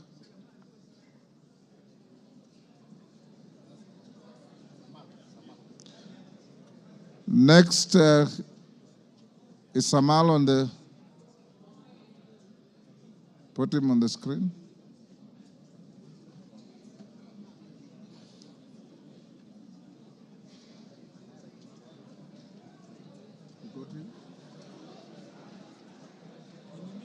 Would it be a good idea for Mumbi and Bui to count again? Would it be a good idea? That is Honorable Lawyer. Is that lawyer? Honorable lawyer, how do you vote?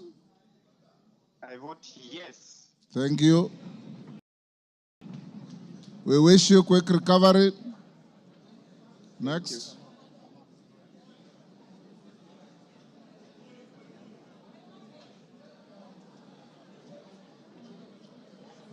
Order, we have no information about Koimburi. Stop bringing his name here.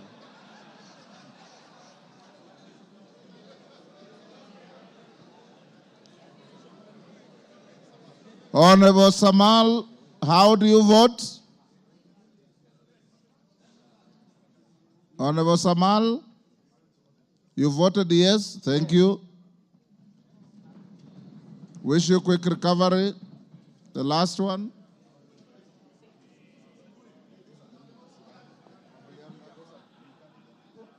I'm told Honorable Wambilianga cannot be reached. She's not logged in, so she's a lost vote. Who? Koimburi made no request to Mr. Speaker on how he wishes to vote. Order, honorable members. Order. Order, members. Honorable members, I believe that the number we have and the numbers present may not be tallying properly. You are many more than I think I'm getting.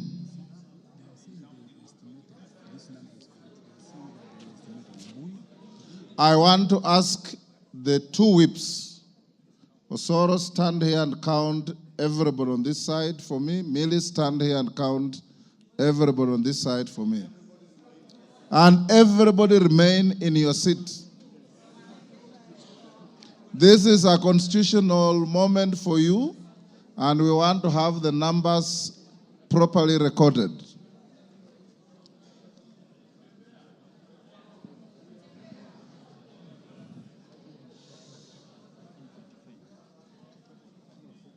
From the machine, they have registered 286.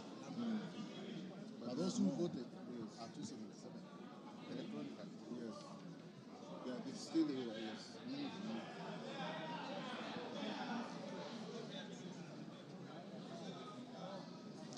Order, let him do kila shetani na mbuyi wake.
Yes, somebody has to pick it. So, Mtu mmoja akuje na nikimaliza yes, rudi hapo.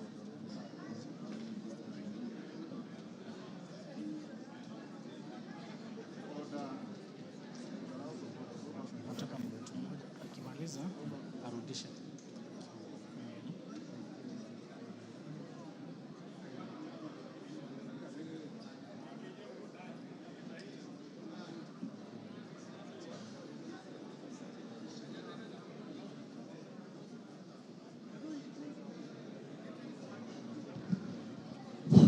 Order. Mwango, take your seat. 304. Yes. Honorable members, we've now properly verified the numbers. Members who voted electronically, 277. Members who voted virtually, on a special request and acceptance by the Speaker, order member for nominated member. How many times do you members want to be told that when we are in a voting situation, everybody remains seated? You remain in your seats and learn from your leaders. You know, Jomo Kenyatta's book, Facing Mount Kenya, says, animals in the wild, small animals watch the behavior of the giraffe. And for this purpose, the giraffe are your leaders. The Junet has not left, Ichungo has not left, Osoro left, and merely because of my instructions. Watch them, they are your giraffes. Go and read Facing Mount Kenya. It is not the other Mount Kenya. It's Mount Kenya as seen by Mzee Jomo Kenyatta.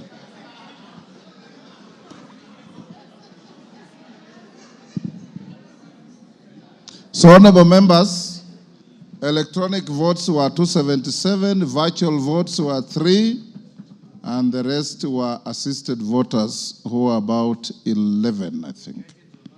So we are more than what the machines had recorded. We are 301 present and voting, and 3 of our colleagues who are indisposed voting virtually. I now give you the results of the vote. Honorable members, the results of the vote are as follows. The ayes, 304. The nays, 0. Abstentions, 0. I now order the bars to be... Pardon? Yeah? Oh, okay, okay. Read. Hold the bar, hold the bar. Of A bill course, for an act. Sorry. the ayes have it, right? Let me repeat for the record. Number of voters, 304. Present and voting, 301. Voting virtually, 3. So total votes, 304. The ayes, 304. Nays, nil. Abstentions, nil. So the ayes have it. A bill for an act of parliament to amend the Constitution of Kenya. Now open the bar and open the doors.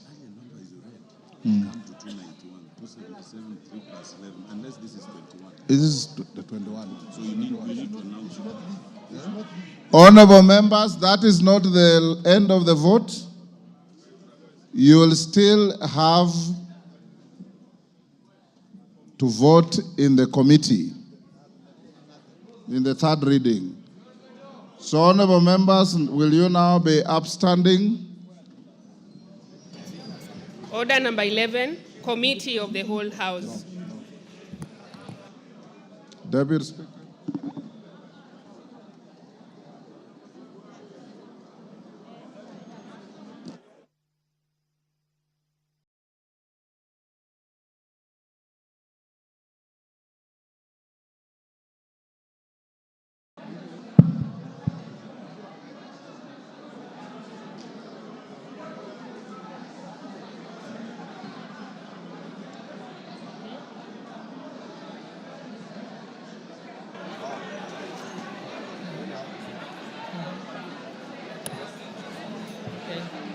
Honorable members, this is the Committee of the Whole House to consider the Constitution of the Kenya Amendment Bill, National Assembly Bill number 4 of 2025. Clause 2. Honorable members, I propose the question that Clause 2 be part of the bill. Honorable members, I now put the question that Clause 2 be part of the bill. Will as many as of that opinion say aye? Aye. Will as many as of the contrary opinion say nay? The ayes have it. Title. I propose the question that the title be part of the bill. I now put the question that the title be part of the bill. Will as many as of that opinion say aye? Aye. Will as many as of the contrary opinion say nay? The ayes have it. Clause 1. I now propose the question that Clause 1 be part of the bill. I now put the question that Clause 1 be part of the bill. Will as many as of that opinion say aye? Aye. Will as many as of the contrary opinion say nay? The ayes have it. Mover. Honorable Chairperson, I beg to move that the committee do report to the House its consideration of the Constitution of Kenya Amendment Bill, National Assembly Bill number 4 of 2025, and its approval thereof without amendments.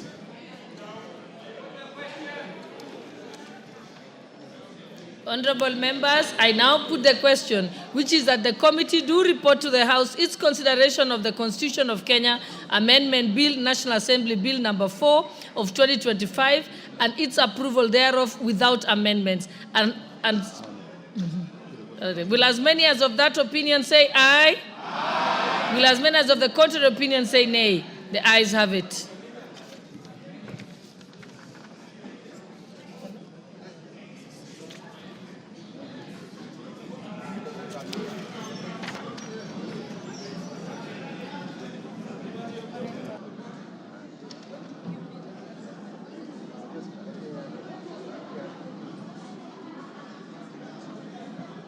Honorable members, Mr. Speaker.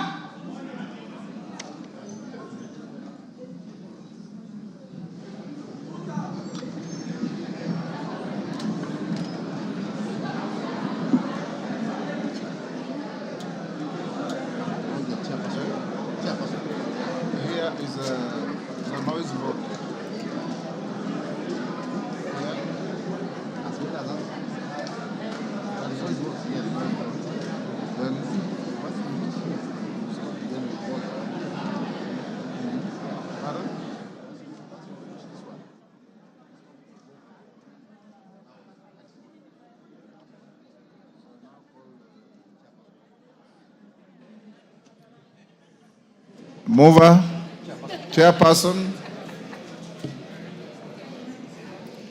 Honorable Speaker, I beg to report that the Committee of the Whole House has considered the Constitution of Kenya Amendment Bill, National Assembly Bill number 4 of 2025, and approved the same without amendments. Thank you, Honorable Speaker. Mover. Honorable Speaker, I beg to move that the House do agree with the committee in the said report. I also request the Honorable George Murugara to second the motion for agreement with the report of the Committee of the Whole House. Thank you very much, Honorable Speaker. I beg to second. Thank you. Order members, take your seats. Lekuton, take your seat.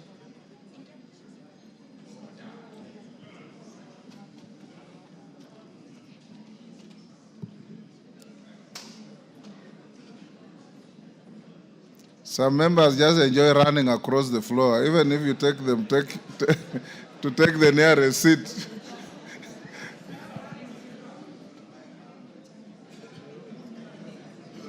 Shinali, take the nearest seat.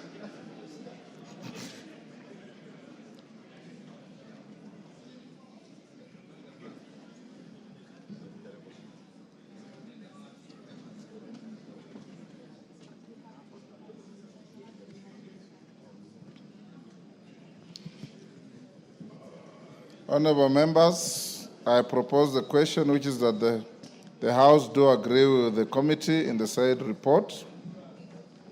Honorable members, I now put the question, which is that the House do agree with the committee in the said report. This is a noise vote. As members of that opinion say aye. Aye. Will those of the contrary opinion say nay? The ayes have it. Mover. Hold on, mover. Take your seat. Order number 12, the Constitution of Kenya Amendment Bill, National Assembly Bill number 4 of 2025, third reading. Mover. Honorable Speaker, I beg to move that the Constitution of Kenya Amendment Bill, National Assembly Bill number 4 of 2025, be now read a third time, and I also request the Honorable George Murugara to second. Thank you, Honorable Speaker. Honorable Speaker, I beg to second. Members on their feet, take the nearest seats. Muliongi.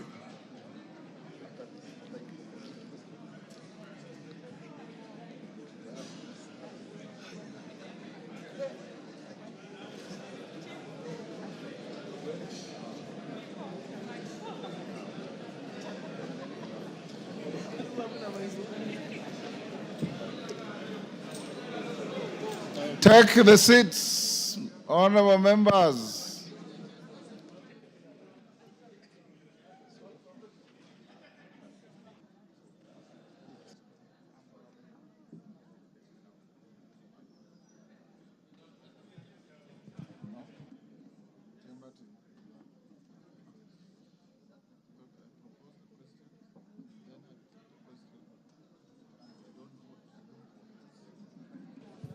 Honorable members, Kipepeo, take your seat. Honorable Osoro, freeze then. Honorable members, I now propose the question, which is that the Constitution of Kenya Amendment Bill, National Assembly Bill number 4 of 2025, be now read a third time. I now put the question, honorable members, and you don't have to vote. I now put the question, and I confirm that we have an overwhelming quorum today, which is that the Constitution of Kenya Amendment Bill, National Assembly Bill number 4 of 2025 be now read a third time. Sergeant, ring the bell for 5 minutes.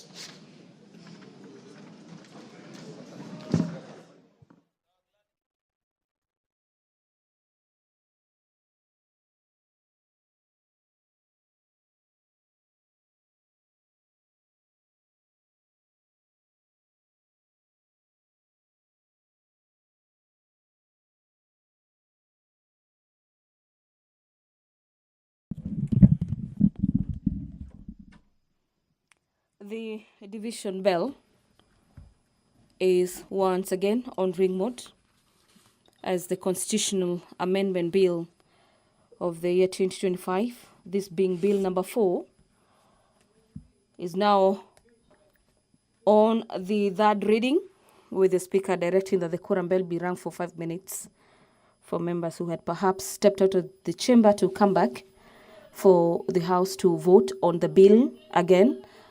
At this particular juncture of this bill, being stage number 3, the House will be voting again like they did at the second reading, with the threshold being 233 members.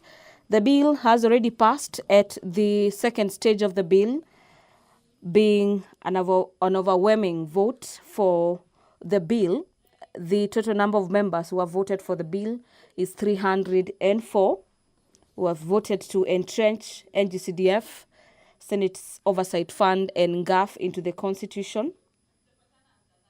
Again, it's the 233, which is the required threshold, thereby surpassing that number.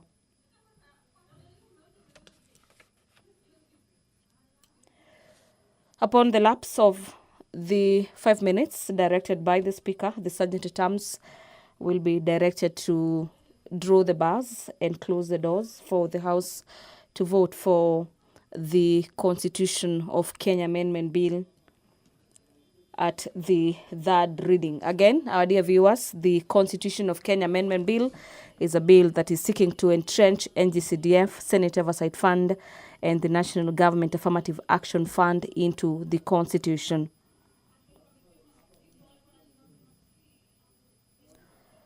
According to the movers of the bill, this bill being sponsored by 2 members, the member for Arieda, Honorable Paul Otiende Amolo, and Honorable Samuel Chepkonga, the bill will be seeking to ensure that there is reasonable access to exclusive national government functions in all the constituencies as envisaged in Article 6, subsection 3 of the Constitution, and ensure that there is participation of the people in matters identification and implementation of priority of national government programs. Allow me to hand over back to the chamber.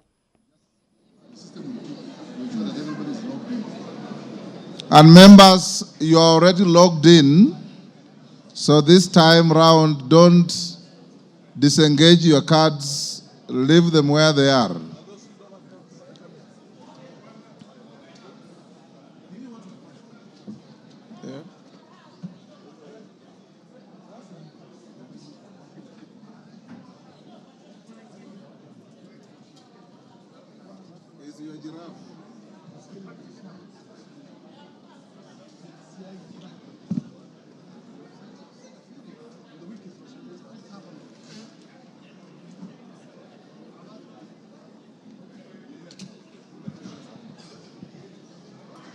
Members who recessed to the rear,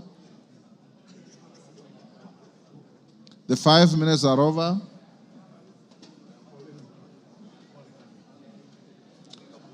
I now order the doors to be closed, to be locked.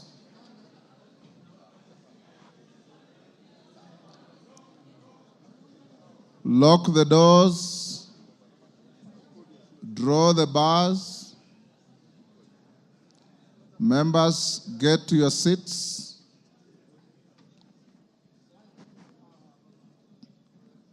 Go to your seats.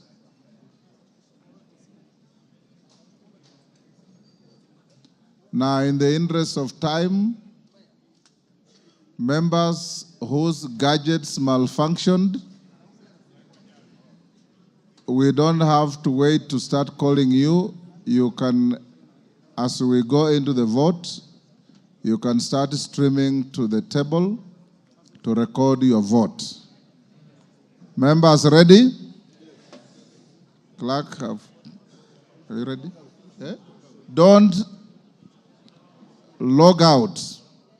You are already logged in. If you haven't ensured that your machines are working, your gadgets. Don't vote until I tell you to. I'm waiting for you.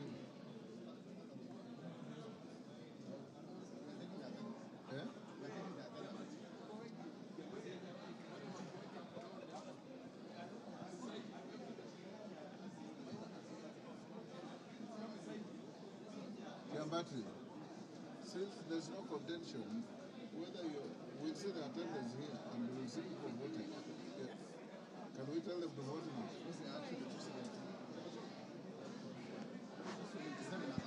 Yes. You can now vote.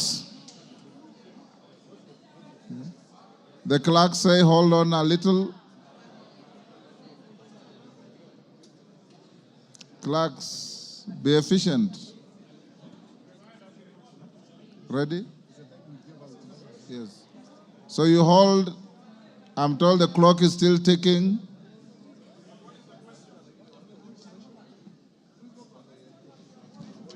I already put the question.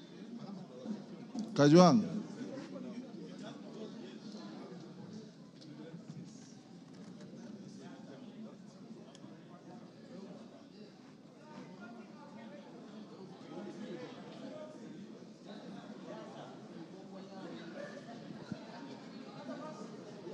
Order, Elisha.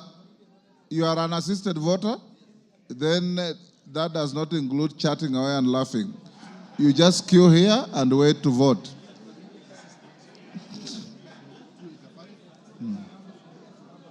Ready? Continue voting, those who have their gadgets working.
Is it necessary when a parliament for the tellers to come and announce? No, Not necessary. just be here to assist. Huh? Just Assist the.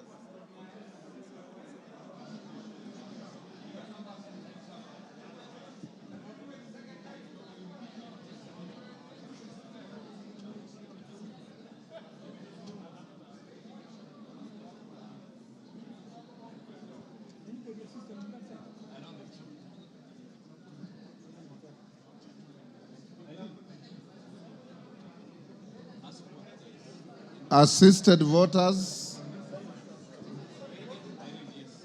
There was Mrembo, there was Nganga, or now your machine has worked.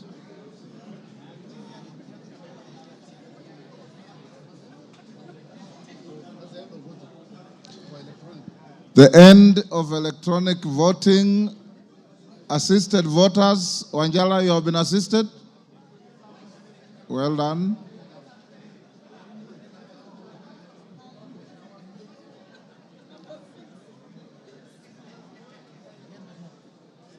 Taitum, you are also an assisted voter. Yeah, the gadget is not working. What am I going to do?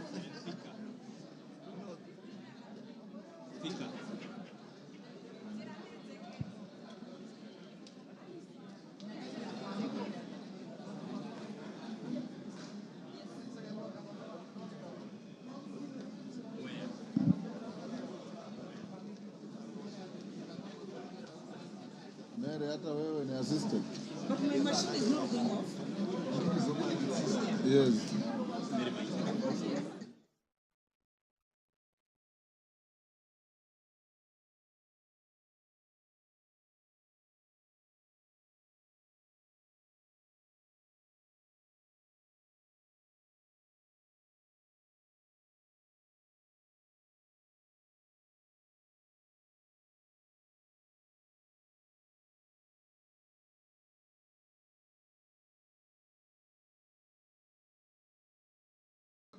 Has Honorable Rose Museo been assisted to vote? Yes, okay. Now go to the virtual voters. Honorable Kirwa, how do you vote? Yes or no? Yes. Yes. Yes, thank you.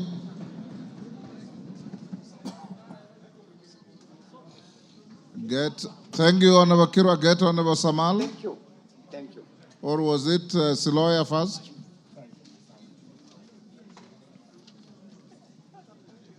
Yes. Honorable Siloya, how do you vote? Yes or no? Yes. Thank you. Get Honorable Samal.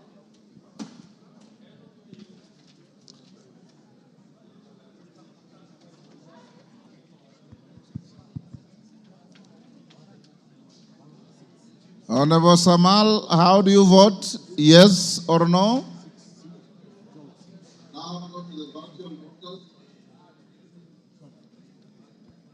How do you vote? Yes. Thank you. Thank you. Is Wambilianga available now? Yes. Thank you. You can discharge Honorable Samal from the screen. Yes. And this lawyer. 3. So 15. This plus this one is 285. 283. So 0. Yes. Did we lose some members? Yes. Yes.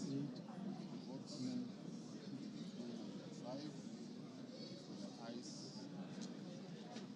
So in present voting is 283. Yeah.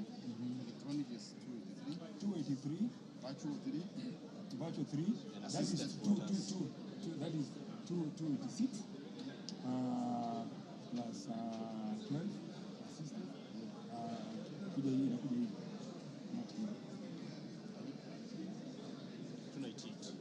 It's 298. 298. Not 295. 298.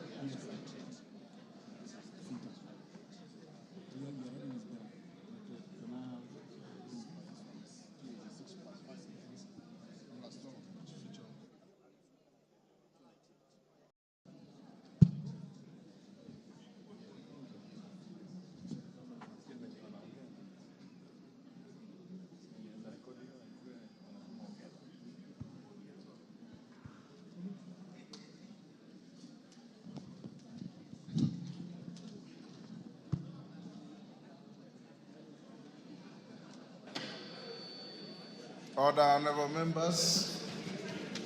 Order. Nyamita, take your seat. Honorable members, the results of the division are as follows. Number of members present and voting is 295. 295. Electronic voters, 283. Assisted voters, 12. Virtual voters, 3. Total, 298. So the results of the division is as follows. Ayes, 298. Nays, 0. Abstentions, 0. So the ayes have it.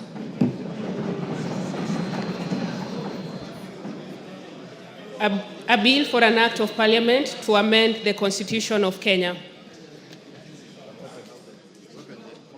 Now you can open the doors and close the doors. Next order. Order number 13, motion consideration of the performance audit report on the provision of services. Order. We'll go back to statements, clerk. We left, go back to order. Call out the order on statements. Order number 7, questions and statements. Do you think we'll have any?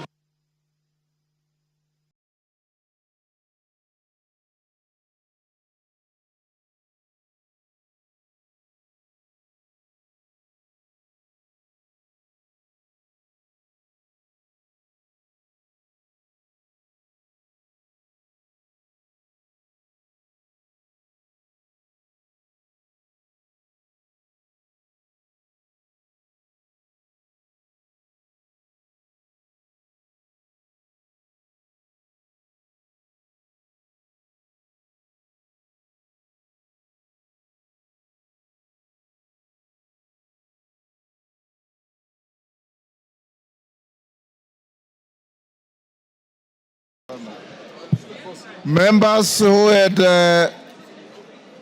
requests for statements. Where's my order paper?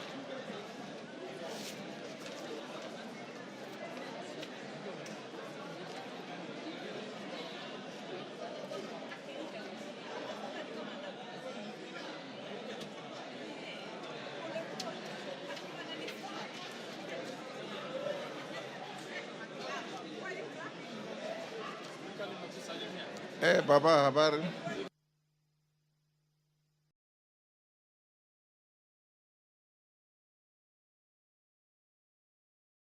Order Beatrice Elachi. We are back to order number 7. The following members had requested to request for statements: Elachi, member for Isiolo. Elachi, go ahead. Give Elachi the mic. Thank you, Mr. Speaker. Mr. Speaker, I rise to request for a statement regarding the transitional mechanisms from the 844 to the competency-based curriculum education system. Honorable Speaker, pursuant to the provisions of Standing Order 44-2C, I wish to request for a statement from the chairperson of the Departmental Committee on Education regarding the mechanism of transitioning students who missed to sit the KCPE and KCSE examinations. Honorable Speaker, the rollout of competency-based curriculum CBC to replace the 844 system of education resulted in the Kenya National Examination Council (NEC) administering the last Kenya Certificate for Primary Education KCPE examinations under the 844 education system in 2023. Further, the final secondary school class under the 844 education system will sit for the last Kenya Certificate of Secondary Education KCSE examinations in 2027, marking the end of an era for the 844 education system and paving way for the full implementation of the CBC. Honorable Speaker, it is estimated that over 9,000 pupils who did not sit for the final KCPE examination in 2023 and other preceding years due to various reasons, majority of whom being girls affected by early pregnancies, illness, and other unforeseen circumstances. These learners now stand the risk for never progressing to secondary education for not having the opportunity to sit for KCPE examination, which is no longer being administered. The same fate awaits students who may miss to sit for the last KCSE examination in 2027. While many of these learners remain interested in completing their education and sitting for both KCPE and KCSE examinations, others were and are still desirous of bettering their previous grades before the examination is totally discontinued from the education system. Further, the shift from the 844 examination system to the competency-based assessment system presents a significant challenge in terms of curriculum adaptation, teacher training, assessment development, and conversion of qualifications from the 844 to CBC. Honorable Speaker, it is against this background that I request for a statement from the chairperson of the Education Departmental Committee on Education on the following. Measures that the Ministry of Education and the NEC have put in place to accommodate the learners who missed their KCPE exams under the 844 system, the conversion criteria for KCPE qualifications to the CBC assessment for purpose of transitioning to senior secondary school, the equivalent of secondary school under 844, clarification on whether there are any special arrangements, provisions, or remedial opportunities for these learners to sit their KCPE and subsequently KCSE exams, and the strategies the ministry is implementing to ensure students wishing to retake KCPE or repeat the KCSE examination will be allowed to do so until 2027, including measures for ensuring that those who might miss the last KCSE examinations in 2027 are not disadvantaged for transition to university and college education. Thank you, Mr. Speaker. Thank you. It was to which committee, Beatrice? Committee on Education. Chair Education, when can you respond? First week after recess? Yes, thank you. Thank you. After recess, Honorable Speaker. Member for Tarabach, Wajir. Member for Tarabach, Wachia. Go ahead. Thank you, Mr. Speaker. I am making a request for a statement regarding the funding for construction of the Wajir Tarbaj Kutulo Road. Honorable Speaker, pursuant to the provisions of Standing Order 44-2C, I rise to request for a statement from the chairperson of the Departmental Committee on Transport and Infrastructure regarding funding for the construction of Wajir Tarbaj Kutulo Road.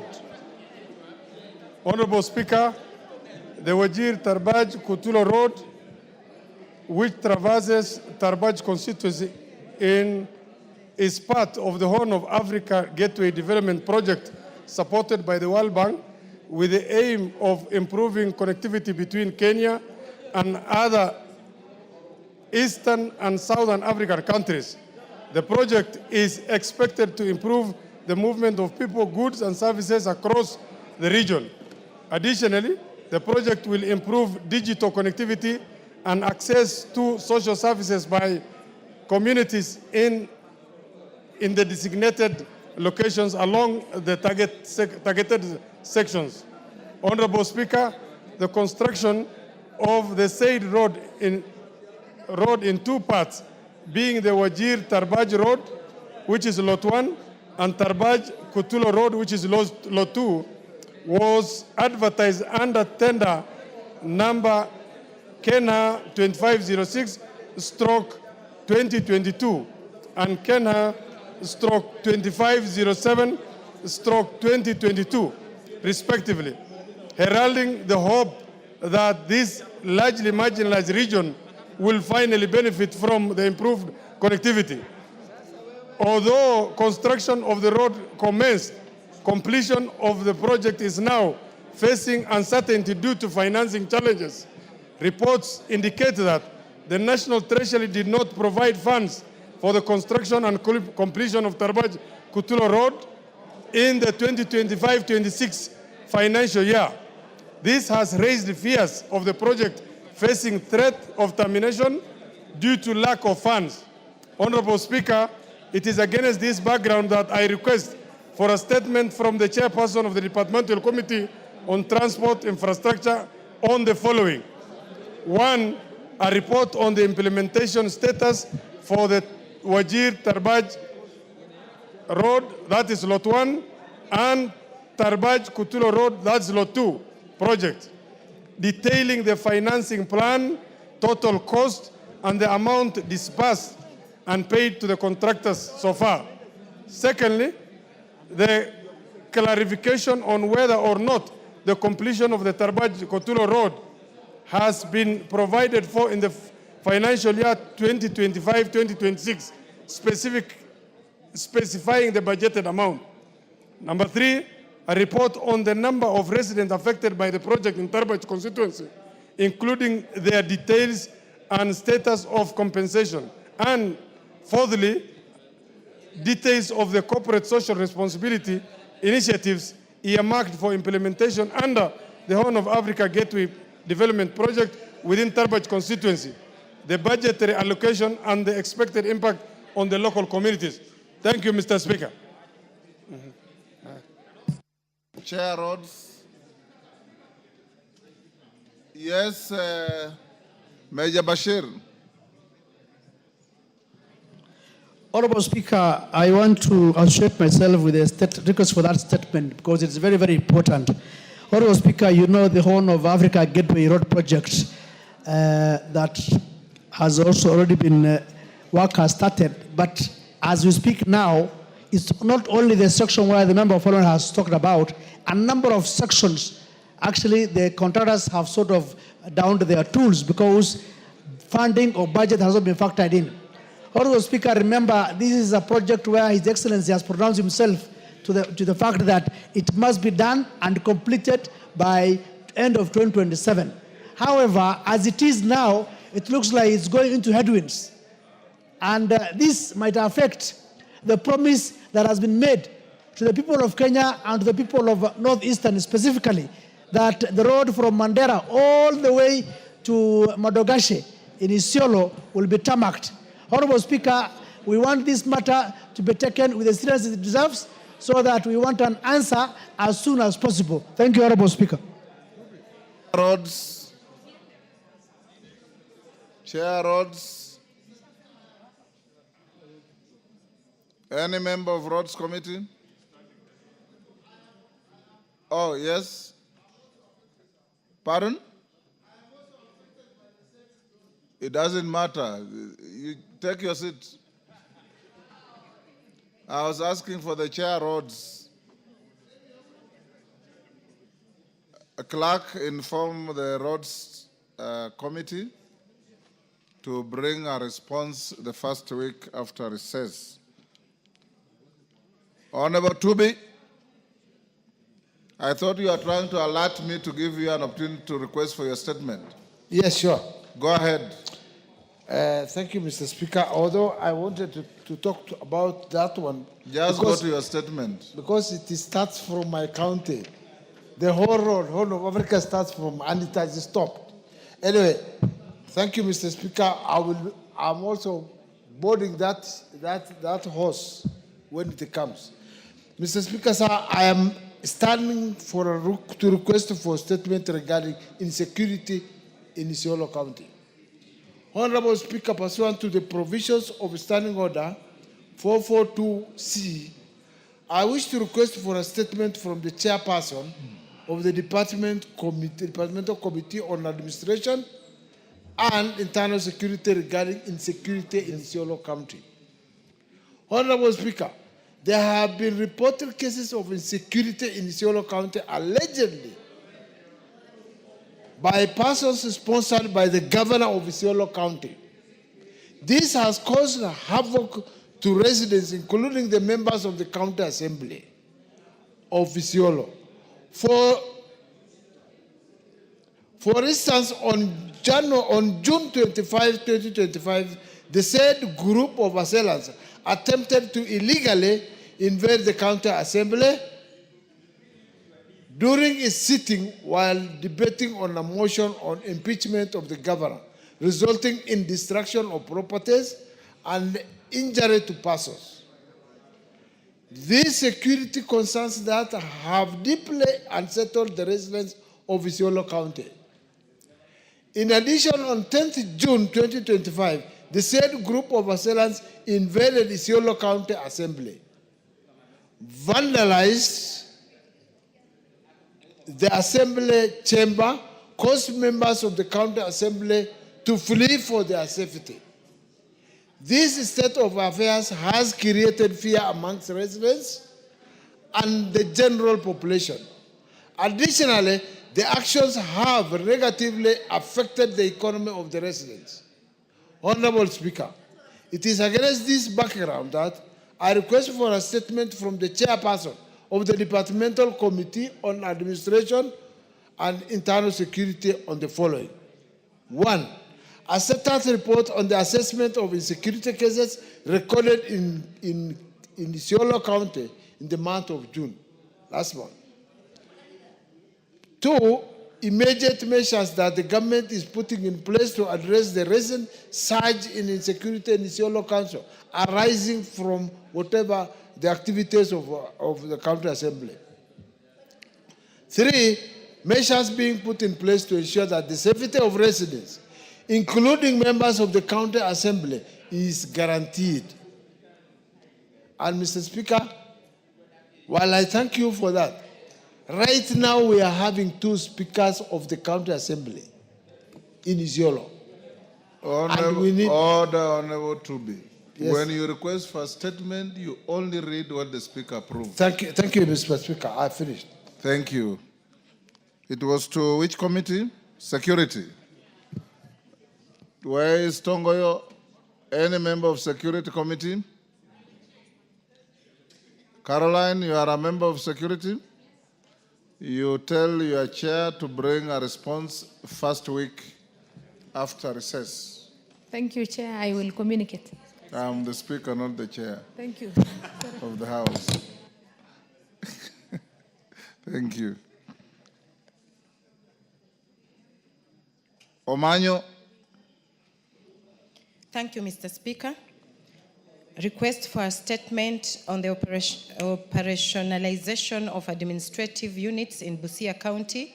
Honorable Speaker, pursuant to the provisions of Standing Order 44, 2, Section C, I rise to request for a statement from the chairperson of the Departmental Committee on Administration and Internal Security regarding inconsistencies in the operationalization of administrative units gazetted within Busia County.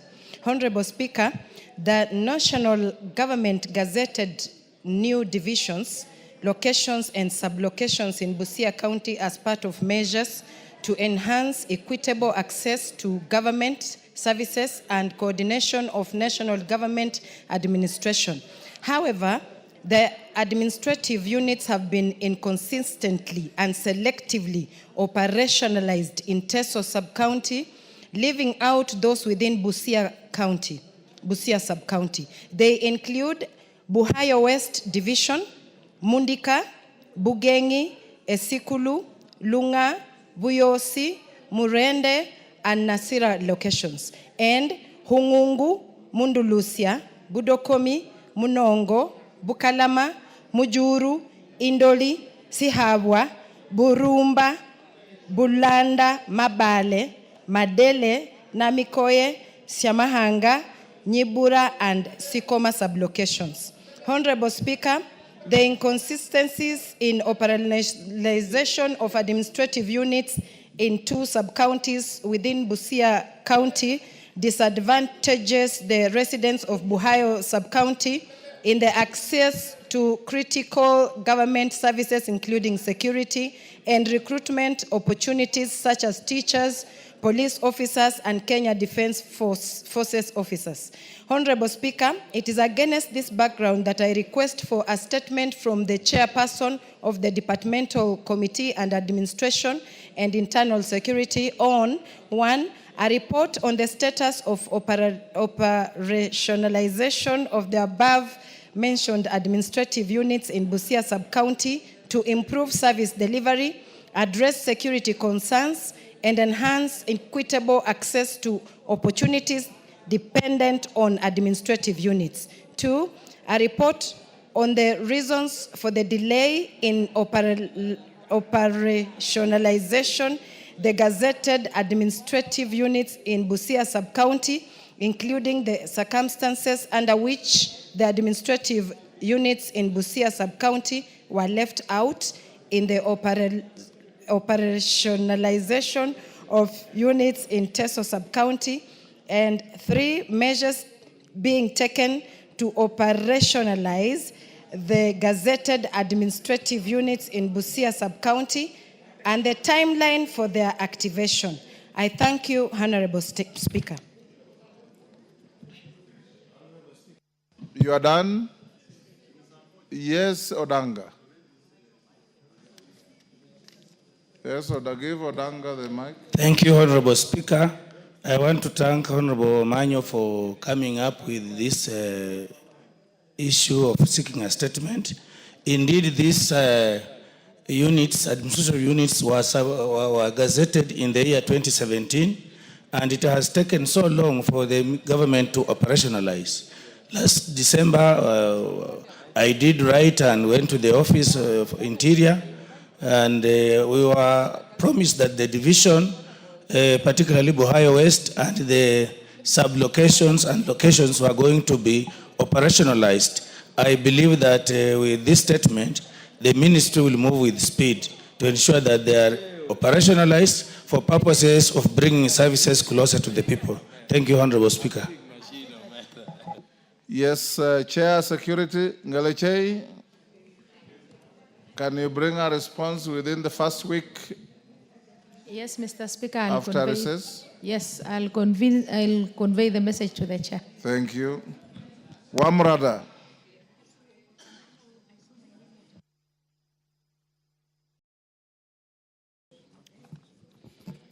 Thank you, Honorable Speaker. A request for statement regarding challenges facing the Kiambu National Polytechnic. Honorable Speaker, pursuant to the provision of Standing Order 44, Section 2C, I wish to request for a statement from the chairperson of the Departmental Committee of Education on measures taken to resolve the challenge facing the Kiambu National Polytechnic, formerly known as Kiambu Institute of Science and Technology, and popularly known as KIST. Honorable Speaker, Kiambu National Polytechnic, formerly known as Kiambu Institute of Science and Technology, is a national TVET institution established in 1973 and fully accredited by the Technical and Vocational Education and Training Authority to offer diploma, craft, and artisan courses. The Polytechnic has a student population of 9,528 trainees. Despite its vital role, the institution faces various operational challenges, including a severe staffing shortfall, notably based on TVETA recommended student instructor ratios of 1:15 for practical classes, 1:30 for theory, and 1:10 for high-risk workshop. Kiambu National Polytechnic requires at least 550 trainers. However, the Public Service Commission has provided only 163 trainers. And due to this shortage, the Polytechnic has had to hire 160 additional trainers using the internally generated funds, thereby diverting resources meant for the infrastructure and equipment to payment of trainers, with employment projected to hit 12,000 by September 2025, and an additional 400 trainers will be needed. Additionally, Honorable Speaker, there are serious delays in the disbursement of government funding in the learning institution. And out of the 30,000 per student capitation to the Polytechnic learners, only 13,000 has been released in the financial year 2024-2025. The Polytechnic also has a severe shortage of hostels, laboratories, classrooms, and training equipment. Honorable Speaker, it is against this background that I seek a statement from the chairperson of the Department Committee of Education on the following.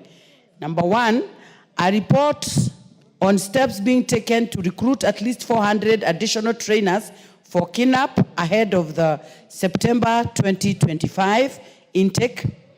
Number 2, reasons for the delay of the disbursement of capitation and measures put in place to expedite and release help loans and scholarship to the students in the Polytechnic. Number 3, the progress made implementing the 1,240 students accommodation units under the AHP to ensure availability of adequate accommodation in the institute and in the institution. And finally, number 4, the plans by the Ministry of Education to fund and equip the specialized technical departments in the institution. Thank you, Honorable Speaker. Thank you, Amrada. Chair, Education. Any member of Education Committee? Clerk, you notify the committee to bring a response within the first week on resumption. I think those are the only members who had requested for statements. A response to a statement. Molo, are you ready for Wangari's response? Yes, Honorable Speaker, on the 16th of April of 2025, the Honorable Member for Gilgil, the Honorable Martha Wangari, CBS, sought a statement from the Committee of Finance and National Planning on the status of the Aviator Game of Chances. In particular, the Honorable Member saw the following questions. 1, the legal status of registration of the Aviator Game of Chance in Kenya. 2, how much revenue the country got in terms of taxes from betting and gaming activities in the country. 3, statistics on how much Kenyans spend per year on betting and gaming. 4, the steps being taken by the Betting Control and Licensing Board to control the proliferation of all manner of advertisements on audio, video, and print media relating to Aviator gaming. 5, criteria and regulations used by BCLB to authorize and regulate the Aviator games of chance in the country. And lastly, a list together with the license numbers and dates of firms, including media stations, authorized to conduct games of chance in the country. And again, lastly, a list of the Betting and Control Licensing Board of ongoing and concluding discipline cases taken against errant betting and gaming firms and media stations in the country for the last 1 year. Honorable Speaker, due to the busy schedule that the committee has had during now the preparation of the budget process, we did conduct the first meeting with the Kenya Revenue Authority. They gave us the first preliminary report on Thursday, the 3rd of June. However, there are still pending discussions, Honorable Speaker, by especially the Betting Control and Licensing Board, because the Betting Control and Licensing Board is the one that is mandated by law to license, monitor, deregister, or suspend any operations in case of a need-to-day basis. This CLB, as you know, Honorable Speaker, is established by Section 3.1 of the Betting, Lotteries and Gaming Act, Cap 131 of 1966. Honorable Speaker, betting and gaming fall into 3 categories. Namely, we have what we call the sports book, casinos, and lotteries. Casinos are again subdivided into online casinos, which include Aviator, Jackpot, and other virtual games, and land-based casinos, including slot and table games. Sportsbook betting is a form of gambling that involves wagering on sports such as golf, football, basketball, baseball, ice hockey, horse racing, boxing, and mixed martial arts. The public gaming, commonly known as casinos, consists of online gaming and land-based casinos. The games include, including Aviator and Jackpot, and other crash games. Crash games, visual games, table games like blackjack, poker, and roulette. We have other games like slot games, etc. The lotteries are a form of gaming conducted by registered institutions to raise funds for charitable purposes under Section 36 of the BLC Act, and are done by buying raffles or lottery tickets, and draws are conducted to determine the winners. I think we are all, probably all of us participated in them in our church harambes since we were little. The taxation that exists on this particular aviator and jackpot gaming is we have a 5% excess duty on all deposit or stakes placed by punters. The tax is collected at the point of deposit. The tax is deducted at source in real time. But Honorable Speaker, you'll note that the amendments that were done by the laws that were passed by this House through the Finance Act now has now changed the way this excess duty is taxed, so that now it's taxed when you deposit into the wallet of the betting company and not when you place a bet. In addition, there's a 20% withholding tax that applied for all gambling winnings. This applies to gross winnings from betting, lotteries, gaming, and prize competition. And this tax, again, is deducted at source in real time. We have also 15% gaming tax that is levied on gross gaming revenue. Gross gaming revenue is defined as a gross revenue turnover minus the amount paid out to customers as winnings. This tax applies to betting, lotteries, gaming, and prize competition as calculated and remitted monthly by the licensed operators. So this is where the gaming company will subtract how much people bet and how much they paid as winnings, and then I'll apply 15% as gaming tax on that gross revenue. And lastly, there is 30% corporation tax that is paid on all resident companies, but this 30% corporation tax, of course, is allowed for tax deductible expenses. Honorable Speaker, the aviator and jackpot games of chances as classified as digital games of chance under the BLGA, and its taxation is aligned with the taxation regimes for the other betting and gaming activities, which include excess duty, withholding income tax on winnings, betting gaming tax, and corporation income tax.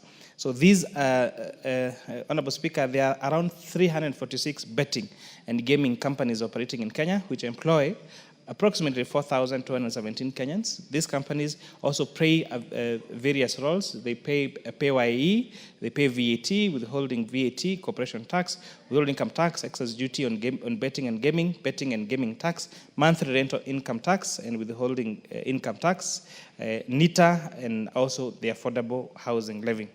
Honorable Speaker, as per the financial year 23-24, betting and gaming paid a total of 23.6 billion shillings in terms of taxes, while in the 3 quarters of financial year 24-25, this sector has remitted a total of 26.28 billion in terms of taxes. So it actually means that for the first 3 quarters, the collection of taxes is 3 billion shillings more than how much was collected in the previous full year. These tax levels are expected to double in 25-26 because of the reforms that have been made by the Finance and National Planning Committee through the Finance Act of 2025 on taxing deposits and withdrawals. This will now touch the tax cheats that were not on the tax laws, especially for betting for entities outside the country. These reforms are expected to promote responsible gambling in Kenya, and the following are individual tax shield from now different gaming heads. For Sportbook, it was 4.22 billion shillings. Casinos contributed 2.43 billion shillings, and lotteries contributed the lowest, which is 37 million shillings. Sportbook and casinos, 17.4 billion. Sportbook and lotteries, 7.9 billion. Sportsbooks, casinos, and lotteries, 2.08 billion. And others, which are referred to as general activities, 218 million shillings. So, Honorable Speaker, the aviator and the jackpot games are part of online casino, and tax revenue collected from this of gambling is inclusive in casino taxes, which contributed 8.28 of all the gross revenue paid, which amounts to around 1.968 billion shillings. Honorable Speaker, these games of chances are a new product in the market and yield substantial absolute tax revenue collections, in as much as the proportionate contribution is comparatively small in addition to the more established games. With optional regulation for responsible gambling, the revenue contribution is likely to increase. Honorable Speaker, the Finance Act of 2023 introduced an excess duty of 15% on advertisement charged for betting, gaming, and lotteries and prize competition on television, print media, billboards, and radio stations with effect from 1st of July 2023. Furthermore, in the Tax Laws Amendment Bill, now Amendment Act of 2024, the scope of the media advertisement now was expanded to include internet and social media. The committee is scheduled to meet with the Betting Control and Licensing Board during the short recess to address the remaining pertinent issues and outstanding matters that shall appraise the House immediately upon resumption from the recess. So the outstanding matters, Honourable Speaker, remains the following: one, the legal status of the aviator and jackpot games of chances in Kenya, the steps being undertaken by Betting Control and Licensing Board to control the publication of all manner of advertisements on audio, visual, and print media relating to aviator game, the criteria and regulations used by BCLB to authorize and regulate these games of chances, and then a list together with the license numbers and dates of the farms, media houses, and other authorized media that conduct the games of chances in this country, and lastly a list of from the Betting Control and Licensing Board of ongoing and concluding disciplinary cases against errant betting and gaming farms and media stations in the country for the last 1 year. So, Honourable Speaker, this is just a preliminary report. The best feedback we're going to get is from the Betting Control and Licensing Board. However, it is important to mention, to inform this House that after this matter was raised in the House, the Betting Control and Licensing Board stopped or banned all manner of advertising for these games on our local stations, on media, internet, and social, Honourable Speaker. And I think maybe that is a step in the right direction to reduce this particular addiction. And Honourable Speaker, perhaps when this discussion came up, we had a lot of views from the members of the public about not just these particular games of chances, but, Honourable Speaker, betting, we call them price control games that are played especially in our vernacular radio stations. So, Honourable Speaker, if you listened to any of the vernacular radio stations, whether it is the morning or in the afternoon or in the evening, our grandparents are being told to stake a particular amount to buy a motorcycle at 100 shillings. And Honourable Speaker, it's imperative how much people are putting on this price control, what's called price betting, Honourable Speaker. And now that's one of the other matters that we hope we could expand in our scope as given to us by this Honourable House, that we need to, in as much as betting is not an illegal activity in Kenya, it is important that it being an extremely addictive activity, it be controlled, so that we make sure that the matters that we hear about people committing suicide, others killing each other because of this particular betting behaviors, Honourable Speaker, is controlled.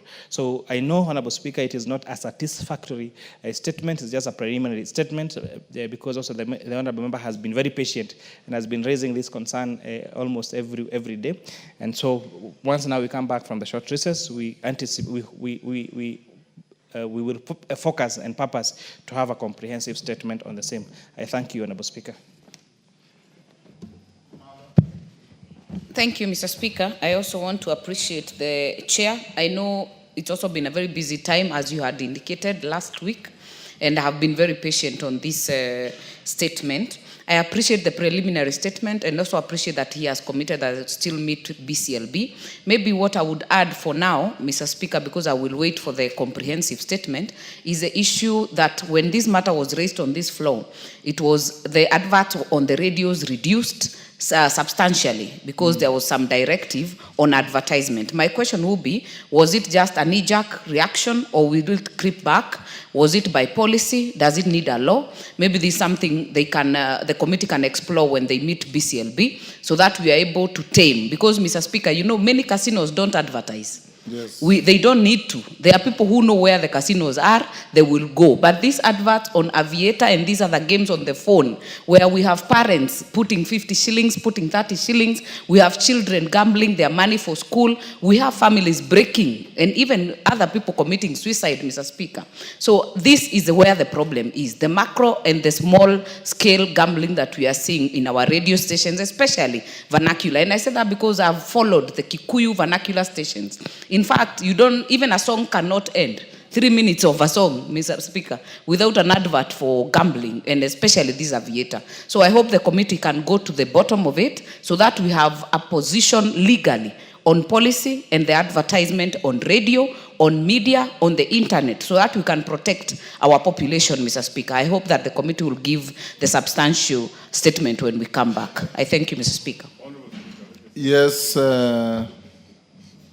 Mboko Milemba Mwalimu. Thank you. When Honorable Wangari raised his statement, I got interested in this matter, and later on, I realized that the so-called aviator and other methodologies of gambling are all over houses.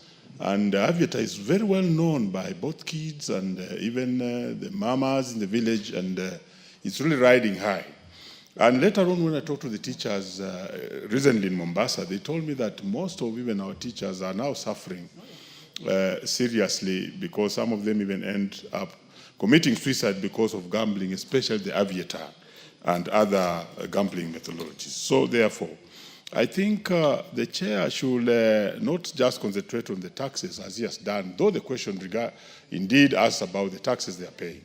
But indeed, I think the asking of the question in relation to the taxes was supposed to bring out that what's the benefit of this as opposed to what also we are receiving as a country.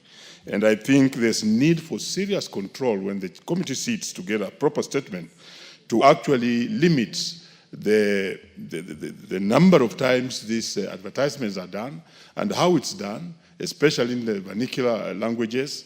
This is killing the society. We lost a teacher in Nanyuki who committed suicide because he took a loan and then took it to betting and then lost all the money, was also my official, and it's not doing us any good. Thank you, Honorable Speaker. And when you bring your comprehensive statement, you can address all those. Honorable members, allow me to acknowledge Ngoto Boys High School from Makueni County in the public gallery. On my behalf, on behalf of the House, I welcome them to Parliament. Thank you. Next order. Yes, Mwalimu. I'm sorry to, Speaker, to interrupt.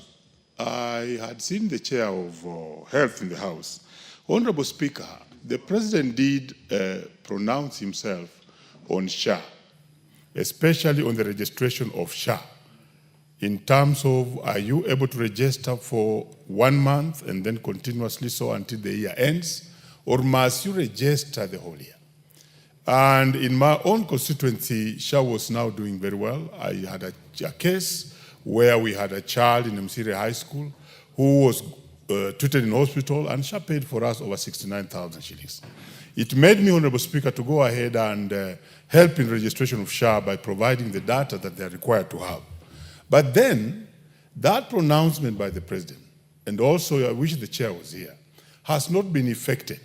When they are registering members, people, citizens into SHA, the system is not accepting 1 month registration. So that after 1 month, they again register for another month and another month, the way we used to do it during the NHIF.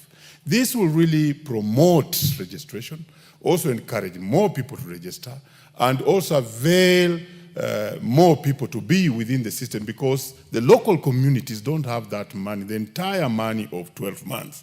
So this is something that I thought the chair could at least work on during this recess. He sits with the minister and other authorities related and concerned in that area so that they can bring back the registration of SHA on monthly basis. Kenyans are waiting for it. You talk about it anywhere, they will actually say, we want that to come back so that we can join SHA. That was my point of order, Honorable Speaker, and I want to thank you. Member for Molo. Honorable Speaker, I'd like to add my voice on this particular matter. This social health insurance is a game changer in our health sector, but it's likely to increase the gap between those people that have access to free medical care and those also don't, what we are calling universal health coverage. Because asking now new entrants to pay a whole year of fees is becoming a tall order with most of the population. So I really urge the committee to have a discussion with the ministry and tighten now that all the loopholes for all those people who are claiming fictitious SHA payments seem to have been sealed, and now to revert back to at least a month of payment and have someone be able to access medical insurance, even 1 month of registration, because the requirement for 1 year is becoming too long and actually quite a heavy burden to Kenyans. I thank you, Honorable Speaker. Is there anybody? Yes, Wangwe. Thank you, Honorable Speaker. Honorable Speaker, on this issue of SHA, there happens to be an issue of when the contributant is unwell, admitted to hospital, and at what stage is he now going to pay for SHA? Honorable Speaker, the future seems to be stretching, such that for the government to plan well, here comes a situation where a patient is admitted today, he comes in today, and now subscribes to a whole year's payment today. What happens to the concept of planning? What happens to how is going to pay, how the government is going to fill the gap? Therefore, Honorable Speaker, I feel the committee should review, look at it in holistically and advise on how well are we going to look at the issue that payment should be somehow consistent but not instant, as into when you fall sick today and you go for admission and you pay. Honorable Speaker, a case in time is a situation where we need to pay for CT scan, for example. Because it's expensive, I now move in and pay the 7,000 today.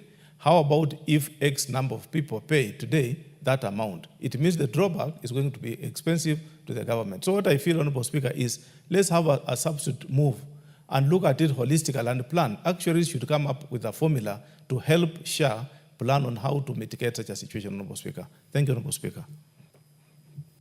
Member of Health Committee. Yes, Odanga. Thank you, Honorable Speaker. Indeed, Honorable Speaker, in the beginning, SHA had a lot of issues of registration, people accessing, and people even accessing the healthcare services. But today, moving around the countryside, you will find that many people who are members of SHA are now accessing the services more than before. And we need to really strengthen this. I want to agree with the Honorable Mboko and the Honorable Wangwe that the instant payment should be stopped so that we pay monthly, the way we used to do in NHIF. It will become easier and more attractive to our people. Thank you, Honorable Speaker. Pasaris, you're a member of the committee? Go ahead. Thank you, Honorable Speaker. Honorable Speaker, I want to lend my voice to the conversation that's going on SHA. I think in the beginning, when we used to have NHIF, you had to have a 3-month waiting period before it could be utilized. But with SHA, we said that anybody who walks into a hospital, whether you're registered or not, you will have access to universal health care. Honorable Speaker, just recently we had a street lady who was pregnant, and I met her, and I tried to get her an ID so I could register her for SHA. But unfortunately, the ID has not come out yet, and she ended up having an emergency cesarean. But the hospital, Pumwani, actually took her through the social services department, realized that she was a street girl, and then eventually just let her off. But the fact remains that even us right now as parliamentarians, we're paying our SHA deductions every month. If the parliament were going to be asked today to pay 1 year upfront, it would be almost an impossibility. So the fact is, we need to make sure that we market SHA to the communities. We make them understand that SHA will get stronger and be better able to serve if we pay.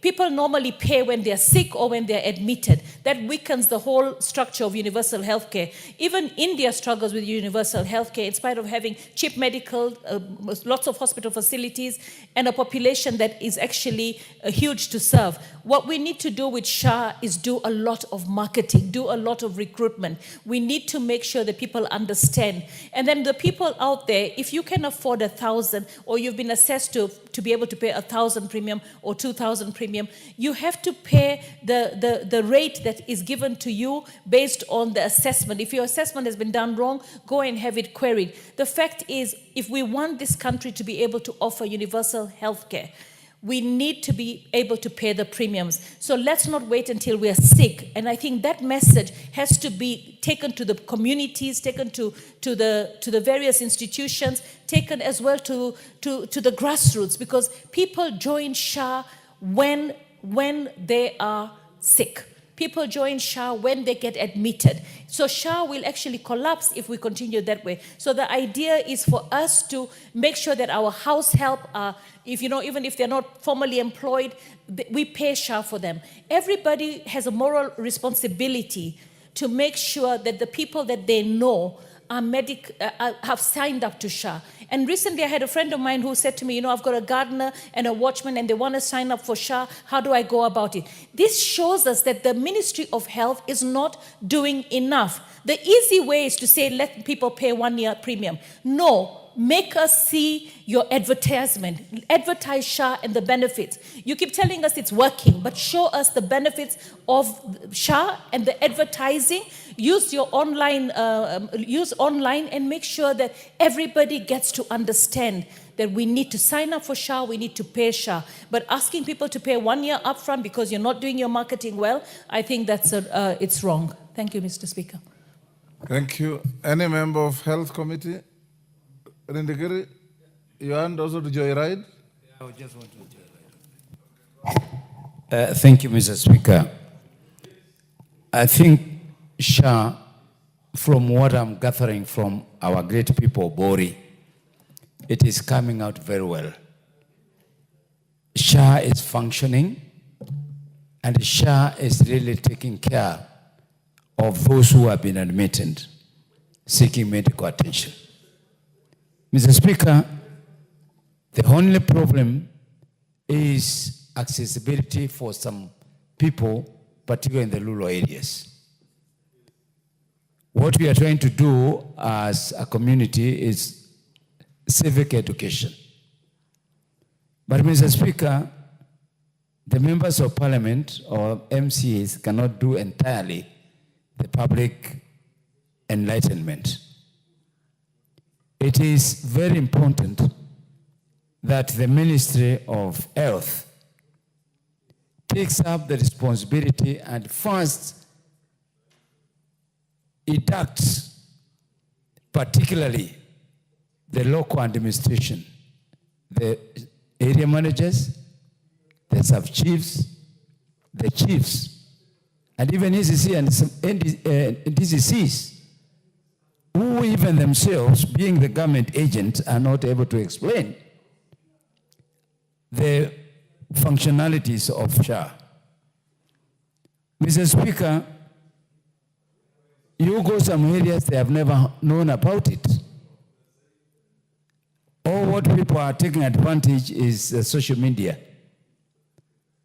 But all in all, particularly in my constituency, people are coming to appreciate the good part of SHA. But Mr. Speaker, I don't know how the operation of SHA was or made it that the premium payable need to be paid per year. Mr. Speaker, not everybody can afford paying the premium per year. My rural constituency, Mr. Speaker, there are low seasons of harvest and there are high seasons. Even those who are employed, Mr. Speaker, cannot afford to pay. Mr. Speaker, you go and find that there is assessment that is being done, particularly on those ones who are being admitted. Once that assessment is done, there are those ones who are assessed at 300 shillings per month, but you are told to pay per year. There are those ones who assess 500 shillings per month, but you are forced to pay per year. There are those ones who are being assessed 1,000 per month, and they are forced to pay for 12 months. First and foremost, Mr. Speaker, that criteria of determining the amount that needs to be paid. That is beyond joyriding. Mr. Speaker, I hear you.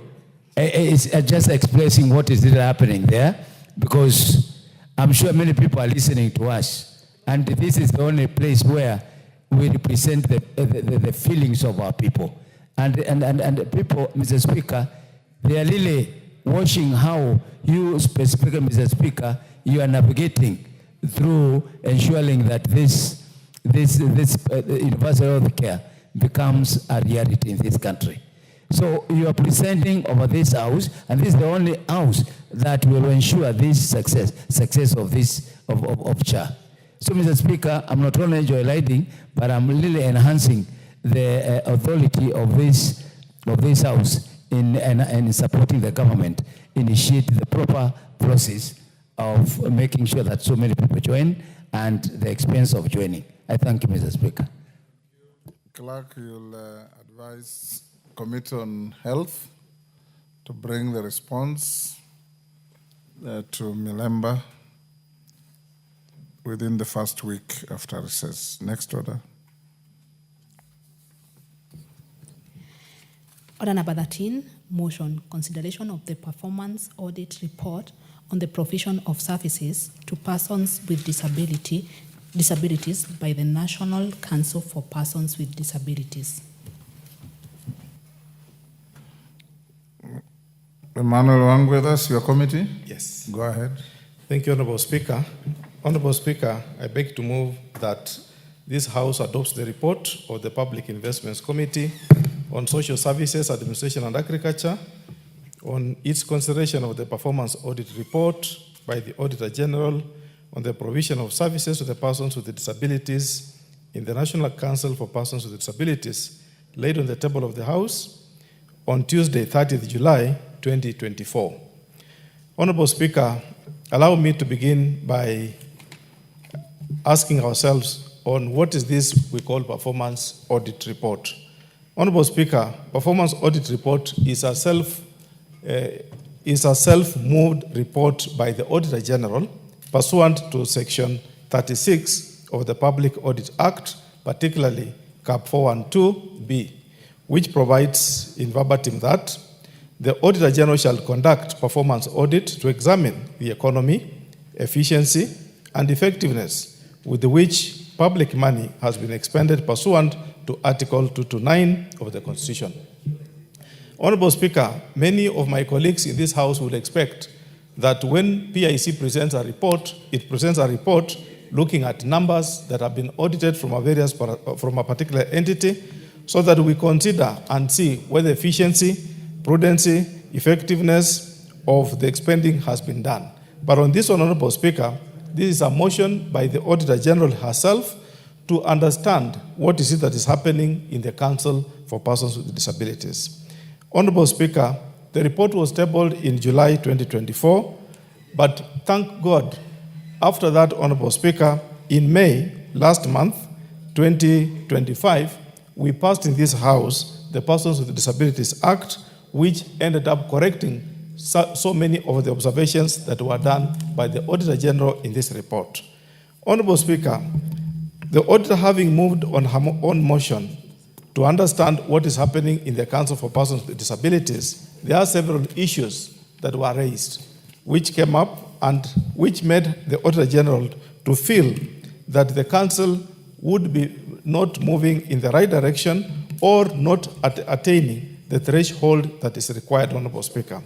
The various issues I would want to enumerate here, Honorable Speaker, forms part of the concerns that struck the eye of the Auditor General, prompting her now to move in and start the audit to submit the report to the House. One, Honorable Speaker, there are issues of delay. There were issues of delay in the registration of persons with disabilities. Honorable Speaker, persons with disabilities are subjected to various forms of delay to register. And the only way, Honorable Speaker, to recognize somebody that he or she is a person living with a disability is the registration. And Honorable Speaker, you find that registration of persons with disabilities such a tedious exercise that it's not you and I that has to undertake the registration. It is so classified that the Director of Medical Services is the approved entity to list or to enumerate who is this person that is living with disability. Honorable Speaker, where do you get this service and who is this Director of Medical Services that is all around to find that he provides the registration of persons with disabilities? You end up finding, Honorable Speaker, that the backlog of unsigned disability assessment forms continue to be experienced in the county level offices. Honorable Speaker, it is not easy. We only have maybe about 6 medical officers who are eligible to enumerate the persons with disabilities. So what happens to the rest of the persons with disabilities? A number of counties have made disability assessment free of charge, yes, while others continue to charge between 200 to 1,500 for you to be registered. Honorable Speaker, this is statistics for the audit that was carried between 2013 and 2020, when the Auditor General, on her own motion, moved in to find out what is happening in the Council for Persons with Disabilities. The problem is compounded, Honorable Speaker, where assessed persons is seeking tax exemption by Kenya Revenue Authority because he or she has to travel to far away centers where KRA assessments are periodically conducted. Those are issues, Honorable Speaker, that move a person to be now registered. And Honorable Speaker, it is such a tedious exercise that is going on in the council, and if it's not checked, it now keeps on compounding the various persons living with disabilities not to enjoy the services. Honorable Speaker, the other issue that came up to the attention of the Auditor General is the cash transfer program that has not substantially improved the livelihood of persons with disabilities. Honorable Speaker, when you audit the cash transfer program from the social protection perspective, there is so much that is moving into that program. But, Honorable Speaker, from the eye of the Auditor General, has this improved lives of persons living with disabilities? Honorable Speaker, there are quite a number of observations that came up on that with that question. The mode of paying has improved over time and moved from manual to card-based, then to current electronic platform, which is individual and account-based, which addresses challenges previously experienced by the beneficiaries.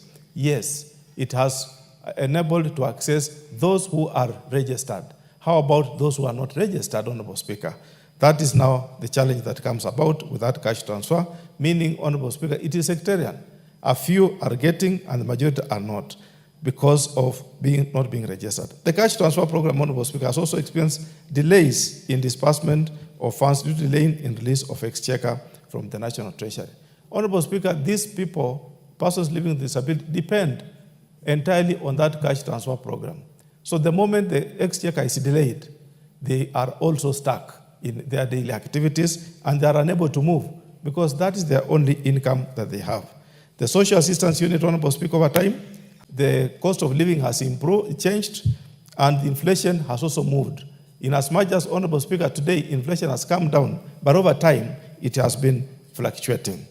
Honorable Speaker, the other issue that caught the eye of the Auditor General is the Economic Empowerment Program, which has not improved the economic status of persons with disabilities. What is this we are talking about, Economic Empowerment Program, Honorable Speaker?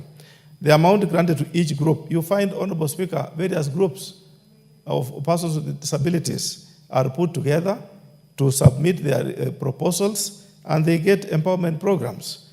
The amount, Honorable Speaker, granted to each of the groups was not adequate to start viable projects. Marketing was a challenge and the group would disintegrate due to disagreement among the members. Honorable Speaker, whereas government has tried to consolidate these persons with the disabilities together by empowering the various groups, the question is, Honorable Speaker, is the money they are getting good enough to enable them to start a business? You find, Honorable Speaker, the allocations to these groups is so small, so minimal, that it only creates disagreement when the members of that group gets together, and instead now they go each one of them separate way, so they are not able to move and make any impact or meaningful progress out of that grant from the government. Honorable Speaker, not every spade is a spade. At times it becomes a big spoon. Not everyone who is disabled is an albinism. We have different categories of disability. I want to address, Honorable Speaker, a challenge that also got the eye of the Auditor General. The Albinism Support Program, which has not adequately also, Honorable Speaker, addressed skin care requirements of persons with disability, with albinism. Honorable Speaker, the key issue affecting persons with albinism is the skin care. Their skin is susceptible to infections. So the moment you support their skin protective issues, that is the way to address persons with albinism. And Honorable Speaker, how I wish my good friend, the investor, was around. He would support this idea or this suggestion by the Auditor General. And what was the observation, Honorable Speaker, that got the Auditor's eye? Screening for skin cancer for the persons with albinism has not been done as expected. Her finding, Honorable Speaker, goes on to say that this was attributed to non-functional serotherapy machines in some instances, lack of necessary training on the use of machines, and lack of awareness on the need for skin cancer screening by persons with albinism. Honorable Speaker, that's a very critical issue that got the auditor's eye for her to be able to sum up and give it to us. What did she observe? That persons with albinism, Honorable Speaker, have been unable to collect the skincare items due to the challenge of proximity to the collection centers. These are specialized kind of service, Honorable Speaker, and it's not found in Navajo. My person from Navajo has to travel to Kakamega or even to Nairobi to access this kind of skincare facility, Honorable Speaker. The Auditor General also feels the Council has not enlightened the persons with albinism about the provision of the skincare items. Also, Honorable Speaker, some of our patients or persons living with albinism, they don't know that these items can be provided for by the government. So the Auditor General has brought it to the attention that it's important the Council of Persons Living with Disability makes it good to get to the bottom, lowest person, Honorable Speaker, to know that the government can provide. And Honorable Speaker, finally, the Auditor General talks about the skincare items sometimes expire at the hospitals due to non-collection of the lotions by persons with albinism. Honorable Speaker, some areas are advantaged. Those who are with proximity to Nairobi, they access the medicine faster. How about, Honorable Speaker, anybody with albinism from Wajir, from Mandera, from Turkana, from Navajo, Honorable Speaker, to come to Nairobi to acquire lotions to protect his or her skin? It's a challenge, Honorable Speaker. Honorable Speaker, the other issue that got the eye of the Auditor General was the issue on infrastructure and equipment support program, which has not adequately improved the status of institutions supporting learners with disabilities. Honorable Speaker, the government is putting into these programs, into these institutions, into our schools, what we call special schools, equipment to support programs to support learners with a kind of albinism disabilities. But Honorable Speaker, what happens to this? The Auditor General has sent 3 issues that happen, Honorable Speaker. She says that the National Council for Persons with Disability Infrastructure grants of 2 million shillings per institution has only benefited a small proportion of institutions out of the many deserving cases. Honorable Speaker, we are only talking of 2 million, could be per how many institutions a year. We pass this budget here, and when you look at it, Honorable Speaker, the institutions are overwhelming. It's a whole ocean in the country, but we get maybe 10 institutions in a year. So by the time we reach each and every corner of the institutions and the schools that we have, Honorable Speaker, yourself being a teacher, you can know how many schools are there in the whole country and at what pace are they dispersing the 2 million. And the question is the 2 million sufficient? Honorable Speaker, the second issue the Auditor General is observing is that the National Council of Persons with Disabilities, despite having budgetary ceiling to only approve projects whose budget does not exceed 2 million, went ahead and approved projects whose bill of quantity exceeded 2 million shillings. Honorable Speaker, disobedience. The accounting officer decides not to listen to the cabin, but he goes ahead maybe with other conditions in mind, such that maybe it could be the project is proximal to Nairobi or to whatever area, and he approves more than the ceiling. Honorable Speaker, the other final issue under this infrastructure the Auditor observes is that the Council has experienced shortage of funds due to reduction of the budget, greatly affecting the support to institutions for infrastructure development. Honorable Speaker, when the Minister for Finance or the Cabinet Secretary for Finance is overwhelmed and issues now budget cuts, one of the easiest places he runs to cut the budget is on this fund, Honorable Speaker, without looking and observing that persons with disability are greatly disadvantaged and they need to be supported. He goes ahead and chops off a huge sum of funds that rather belongs to National Council of Persons with Disabilities, disadvantaging, Honorable Speaker, any new institution that would benefit from the infrastructure fund of this organization. Honorable Speaker, The last issue that the auditor felt is important, this House, the second last, this House seizes off this matter, is the assistance devices program, which has not, Honorable Speaker, adequately addressed the needs of persons with disabilities. Honorable Speaker, this is a bit technical language, but put it in plain English. Items like crutches, wheel bicycles, items that help our brothers and sisters who are disadvantaged to move from point A to B. These are what we call assistive device program, devices, Honorable Speaker.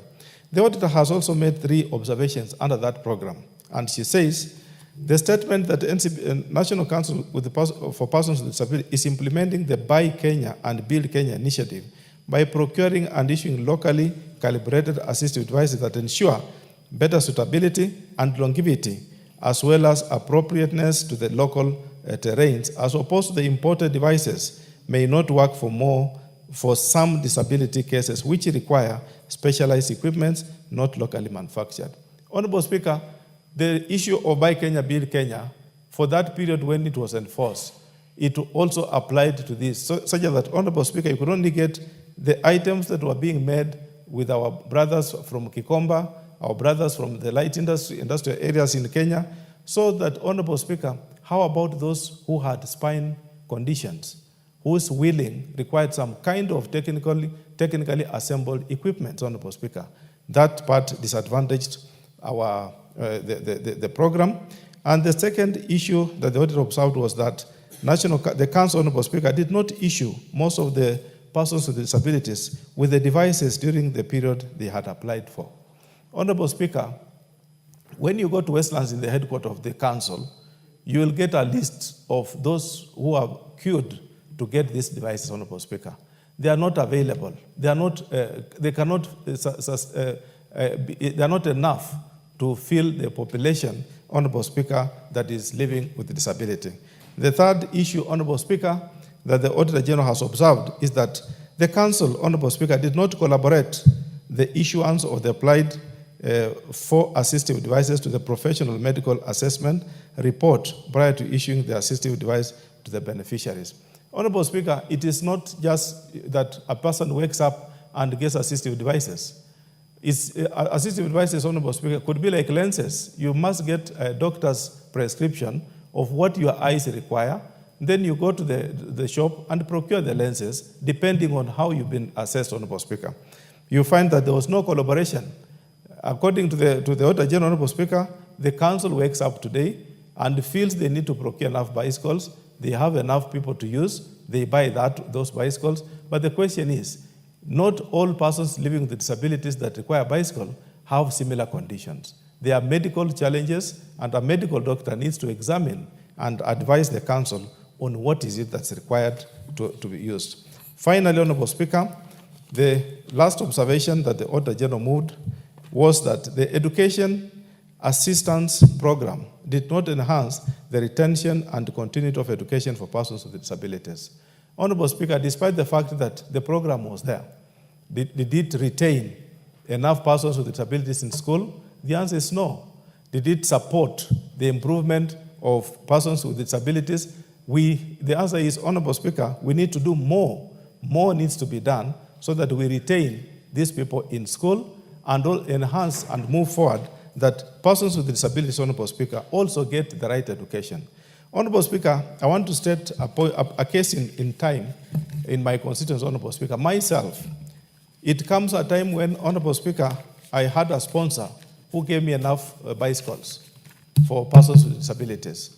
But, Honorable Speaker, you find that these people end up leaving some of those bicycles at home. They would want to walk with that kind of strain to go to the market. For what reason, you can't understand. A young person whom you are given a bicycle to use feels better not to use that bicycle when he's coming to see you, so that, Honorable Speaker, you sympathize with that person. The same, and support him for the instant small amount you give him that time. I feel the education program also faces the same challenge, that, Honorable Speaker, these persons did not seem to see that they want to be enlightened, to be educated, but instead they go into the school and again drop out on their own volition. So it has not achieved that much, a situation which, Honorable Speaker, all of us, the Auditor General is calling on all of us to support the council so that all those institutions that have been spent on by public funds must now be supported so that those funds, those institutions run to the reason as to why they were initiated. Therefore, Honorable Speaker, why did the Auditor General have to take trouble to ensure that she comes up with this report, which somehow looks obvious, but Honorable Speaker, it is not obvious. It is detailing what is happening in this institution, why we should now all as a house support this institution and raise it to another level, Honorable Speaker. It has the monitoring and evaluation position, it has the financial trajectory we need to look at it, it has the governance aspect that we need to look at it. As a house, Honorable Speaker, when we move and approve this report, in advance, Honorable Speaker, and on my opening remark was the institution has already adopted, the ministry has already moved the bill on persons with disability bill, and which we passed this House in May. Most of the recommendations, Honorable Speaker, in that bill align with this audit, which we tabled the report in July 2024. Meaning, Honorable Speaker, this House is the savior of the challenges that the Auditor General on her own motion has moved. So I want to seek that we approve this report and anything that is pending, particularly, Honorable Speaker, the bill which we passed, we need to ensure that the regulations thereon come into this House, and I want to invite my colleague in charge of Committee on Delegated Legislation to move fast and put in place the regulations that now implement the act that we passed in May 13th of this, into this House, so that the implementation part of this, the act, and in conjunction with the auditor's report that she has given us, detailing what is happening, where we need to cure, and what we need to do. What I've presented, Honorable Speaker, is just the summary.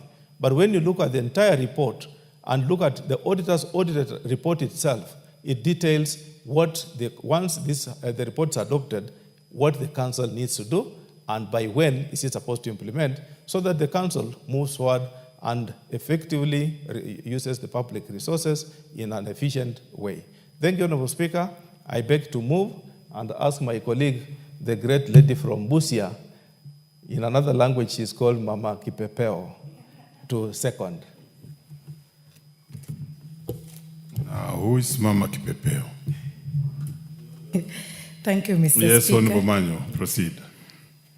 Wow, I second with a lot of, I think I'm a little bit emotional, but people living with disability and their caregivers should not be waiting for us to think about them, but we should be upfront in supporting them and thinking for them, because they are already socially isolated, marooned in their own way, in their own world, because many things that we have put across in our nation, we did not think ahead.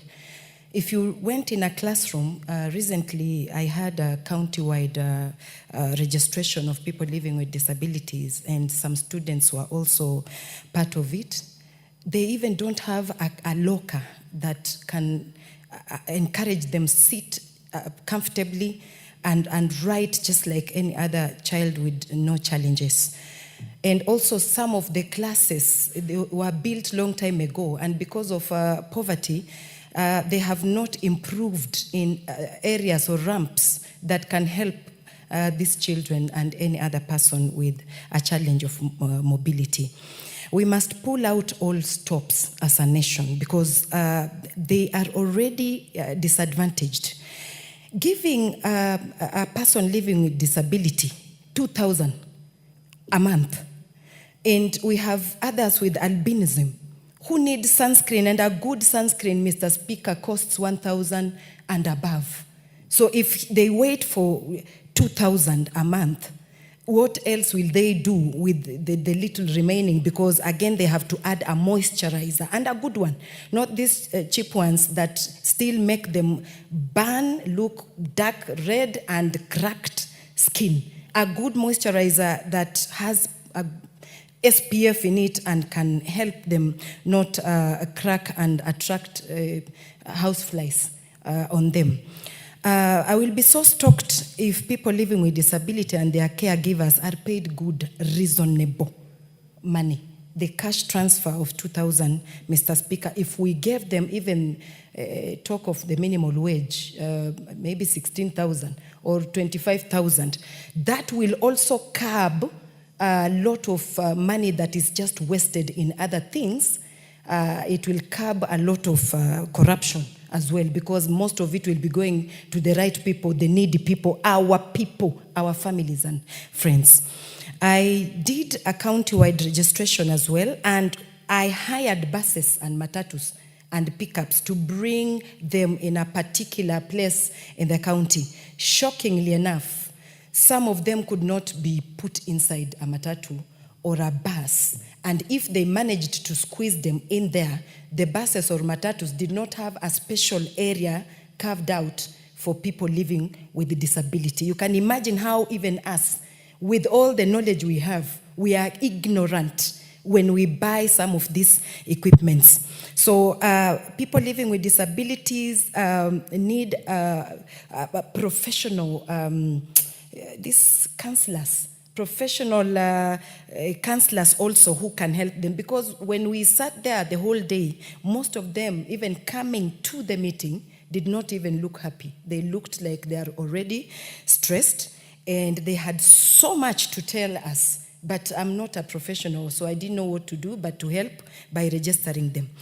And most of them have never, or they have been ignored, because many things that come to us, people who can easily run left, right, and get, they hardly reach to get also part of our cake of the nation.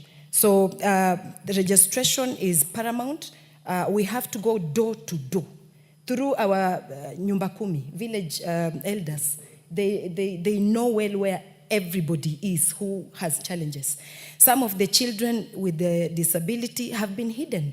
And they have been hidden because we are not civilized enough, have not gone to school properly. We are still in our cocoons of beliefs that if a woman or a family has a person living with disability, there might be a curse there. So some of the families hide these children. They have not taken them to school. So if we do door to door and get them all, from zero age, hata kama amezaliwa leo, we need them to be registered, and from there the caregivers to be given proper equipment as well, because some caregivers have the knowledge but don't have the equipment. Some of them don't have even the knowledge, but they have the heart to help. With the motivation, they will do better. So our health sector should put more money there also to make sure that even dispensaries in the villages should have a proper wing for people living with disability, and a person who is qualified to handle them. Also, the caregivers who help out, they face physical exhaustion and they hardly sleep. They are deprived. So if already they have these challenges, motivation is zero. And maybe some of them even don't get this money, because if you ask most of them, some get, and if they get, it is delayed again. If you get 2,000 a month, and then it is delayed, maybe for 2 months, that is also adding the challenge they have. You are making it worse. So I thank my senior brother, Honorable Wangwe, for this intensively and extensively well done job. I second, Mr. Speaker.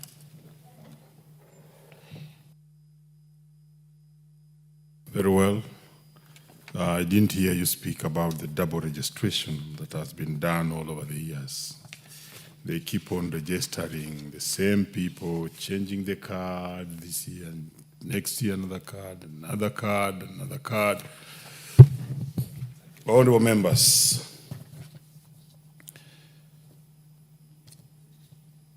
I now propose the question that consideration of the performance audit report on the provision of services to persons with disabilities by the National Council for Persons with Disabilities be now read a second time. Yes, Honorable Odanga.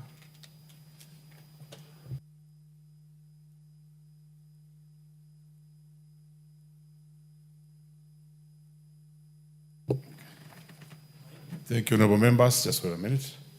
I'll take it again. Honorable members, I now propose the question that this House adopts the report of the Public Investment Committee on Social Services, Administration, and Agriculture on its consideration of the performance audit report by the Auditor General on the provision of services to persons with disabilities by the National Council for Persons with Disabilities laid on the table of this House on Tuesday, 30th July 2024. Honorable Danga, you may now take. Thank you, Honorable Speaker. I stand to support the Auditor General's report on the provision of services to the people of living with disabilities. And I want to thank Honorable Wangwe for moving the motion. Honorable Speaker, it is true that people living in disability in this country are living under very difficult conditions. Mr. Speaker, in the last Parliament, I did make a question to the Cabinet Secretary over the issue of registration of people living with disability, and it came to the committee under the chairmanship of Honorable Wanga, who was a member of this House. And Nelson Marwa came to respond to the same. Little has been done, Honorable Speaker, because for a person to be registered as a person living with disability by the council, and you know they have to be approved by a doctor, and there are very few.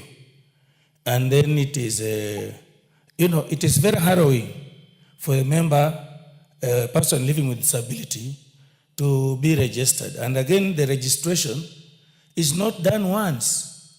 I thought after assessment of a person to have been proved to be a person living with a disability, the disability is permanent. I don't think that at one point that disability disappears. So like a person living with disability coming from Matayos or Navajo or so, coming to Nairobi, you can see the pressure on the Nairobi roads, the pressure of people in Nairobi, that person coming, and sometimes they go without being registered. You can imagine what it is. The solution should be that these services are devolved to the counties or sub-counties so that these people don't find it difficult to get registered.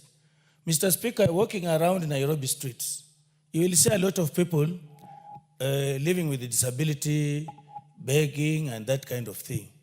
And it is being said that even some of them are being abused and misused by other people. They're making business out of the few coins that they are making. This is something that we need to rid of in our country, giving them assistive devices, the cash transfer to reach them all. And even, Mr. Speaker, sometimes even this cash assistance, when you go to places where it is being done, like in the past it was being done even at social hall, the people who surround these people even con them of the money. Many times they don't get the money home. So we really need to work on this. Even the schools, our schools should be given even priority, the special schools. You get that even the ratio of teacher to pupil is very low. They must be given the priority they deserve. When we are doing our constructions, we need to put there the facilities that are required for people living with disability to assist them, the ramps and so on and so forth. I once went to Brussels, and I've never seen a shorter man like the one I saw in Brussels. But he is in the office at the European Union Parliament. He's given facilities that will make him do the work that he does, the table, the chairs, everything. This is what we need to consider for our country. And I want to thank the Honorable Wango for moving this. I support Honorable Speaker. Very well, the Honorable Kuria Kimani. Nashukuru sana Mheshimiwa Spika kwa kunipa fursa hii kuchangia kwa ripoti hii ambayo ni mapendekezo ya kamati ya uwekezaji wa umma kuhusu ripoti ya ukaguzi wa utendaji wa mdhibiti wa mkaguzi mkuu wa hesabu za serikali. Na hii ni kuhusu utoaji wa huduma ya watu wenye ulemavu katika Baraza la Kitaifa la Watu wenye Ulemavu. Ripoti hii, Mheshimiwa Spika, inaangazia hesabu hizi za kifedha za mwaka wa 2013 na 2014 hadi mwaka wa 2019 na mwaka wa 2020. Ingawa kamati hii imefanya juhudi kubwa sana ya kuhakikisha kwamba wameangazia hizi ripoti ambazo zimewasilishwa kwao na mkaguzi mkuu wa hesabu za serikali, unaona kwamba Spika, bado kuna muda mrefu sana ambao hizi hesabu za shirika hazijaangaziwa na kamati. Unapata kwamba hii ripoti inafika mwaka wa 2020 na kwa hivyo kuna miaka 5 ambayo haijaangaziwa. Na ukiangalia, Mheshimiwa Spika, hata katika sheria zetu za upande wa Tax Procedures Act inasema ya kwamba zile rekodi ambazo halmashauri ya KRA ama ya utoza ushuru inaweza kuja kuangalia katika biashara yako ni ya miaka 5. Kwa hivyo hii tayari inakiuka sheria zingine ambazo zimeangaziwa ama zimeweza kupitishwa katika bunge hili, Mheshimiwa Spika. Ya pili, pengine jambo ambalo tunaweza kuwapa kongole hili shirika ni kwamba angalau maswala ya wale walemavu yameanza kuangaziwa. Kuna wale ambao wameanza kusajiliwa na kuna wale ambao wanapokea zile shilingi 2,000 kwa kila mwaka. Kwa hivyo hili ni jambo ambalo tunaweza wapa kongole, tuseme basi ni jambo ambalo limefanyika vizuri na tunawapa hongera kwa hayo. Lakini Mheshimiwa Spika, ukizingatia hata siku ya leo ambao tunaangazia maswala ya walemavu, tunaangazia haya maswala bila yule tunaita sign language interpreter, yule mkalimani wa wale ambao wa alama, mkalimani wa alama, kuangazia wale ambao kabisa hawawezi kusikia tunayozungumzia. Na kwa hivyo hiyo inamaanisha kwamba ingawa tunazungumzia maswala ya walemavu, bado tunazungumzia maswala yao bila wao kujua tunayozungumzia, kwa sababu ile lugha ambayo tunatumia wao hawaelewi, kwa sababu katika kikao cha maana kama hiki hatuna yule mkalimani wa lugha ya alama. Mheshimiwa Spika, mchakato wa usajili ambao umeweza kuzungumziwa vizuri sana na Mheshimiwa Mama Kipepeo unazua bado mambo ya kusisimua, kwa sababu hayaangazii wale wote ambao wako na ulemavu. Kuna wananchi wengi sana, familia mingi sana ambao wako na ile mambo ya ulemavu lakini bado hawajasajiliwa. Na kuongeza chumvi kwenye kidonda, kuna wale wengine ambao Mheshimiwa Spika umesema wamesajiliwa maradufu.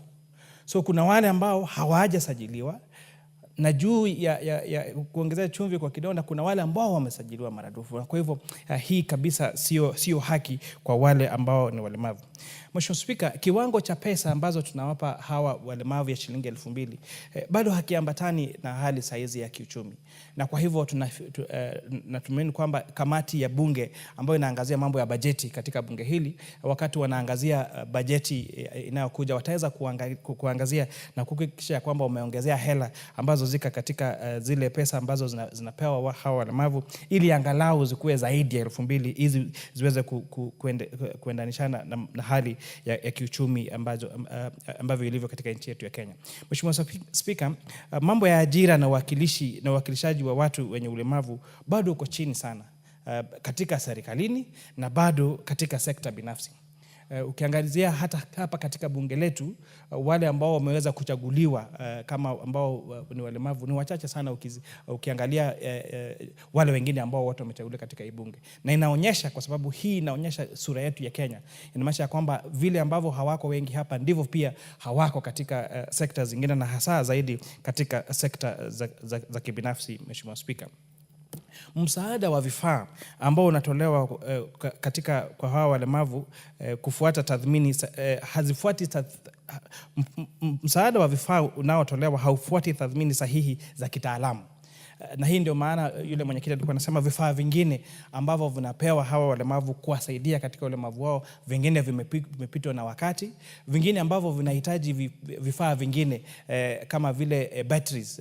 Mheshimiwa Spika, unapata wanapewa bila battery, ama hizo batteries zinakuwa hazifikishi muda kama mwaka mmoja ambavyo unastahili, Mheshimiwa Spika. Na kwa hivyo haya ni mambo ambayo kabisa lazima tuyaangazie kama bunge hili, kama kabisa tunataka kuwasaidia wale ambao wako na ulemavu. Kwa hivyo ni masuala gani ambayo tungependa kupendekeza?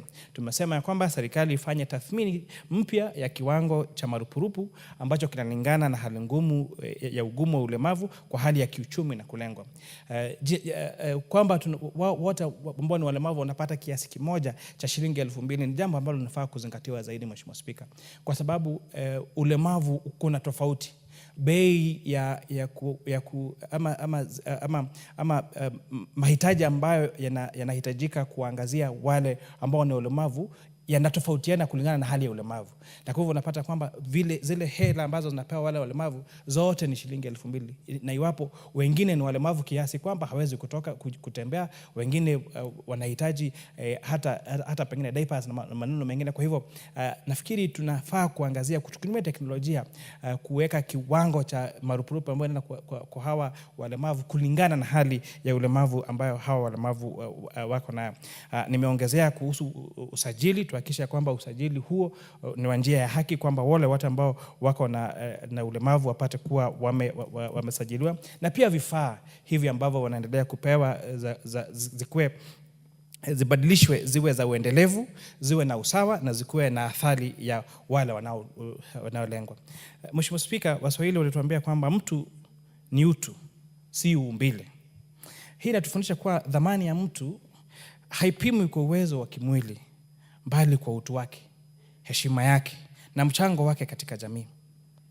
Nakumbusha pia kwamba ulemavu si udhaifu, bali ni utofauti. Tofauti tu ya ulemavu ni kwamba yeye maumbile ambayo anaishi kwake hayaafikiani na vile maumbile yake yako. Na kwa hivyo ni jukumu letu kama taifa kuhakikisha kwamba tumeenda pale kati na kuhakikisha kwamba ulemavu wake ama environment yake basi inaambatana na kumsaidia kujikimu katika maisha kulingana na ule ulemavu wake. Na pia ya mwisho niseme tukumbuke ya kwamba katiba yetu kupitia ibara ya 54 inatukumbusha kwamba haki za watu wenye ulemavu, na ni juu yetu kuhakikisha kuwa haki zao hazibaki tu kwenye maandishi, bali zinaonyeshwa katika maisha halisi. Kwa hivyo ningependa tena nikimalizia kuwapa kongole Bwana Mwenyekiti, Mheshimiwa Wangwe, kwa kuleta hii ripoti na kuwauliza kamati hiyo waweze kufanya bidii zaidi kuhakikisha kwamba zile ripoti ambazo zinafika katika bunge ziko karibu zaidi, sio ambazo ziko zaidi ya miaka 5 iliyopita, na kuangazia hilo swala la shilingi 2,000 ni chache sana kulingana na hali ya kiuchumi ilivyo. Hizo pesa ambazo wanapewa hawa walemavu kuhakikisha kwamba tutafute jinsi ya kutumia teknolojia kuwapa walemavu kulingana na hali yao ya ulemavu, ili wale ambao wanahitaji hela mingi sana kusaidiwa basi wakuwe bado wanapata hela mingi. Na nikukumbushe sisi wote wale ambao tunasema hatuna ulemavu tuko sekunde moja kutoka kuwa walemavu, kupitia kwa ajali ya barabara ambao kila siku tupo. Wengine unaweza anguka kwa bafu, wengine ukakuwa mgonjwa, na Mungu akujalia miaka mingi ya kuishi humu ulimwenguni ufikisha pengine miaka 100. Ukifika 100 pengine hutakuwa unaweza kutembea. Kwa hivyo utahitaji wengine kuja kutuangalia, na kwa hivyo ni lazima sana tukubaliane kama bunge tujali kabisa maslahi ya hawa walemavu. Asante Mheshimiwa Spika. Asante sana Mheshimiwa Kuria Kimani kwa Kiswahili sanifu. Now let's hear from the Honorable Anne.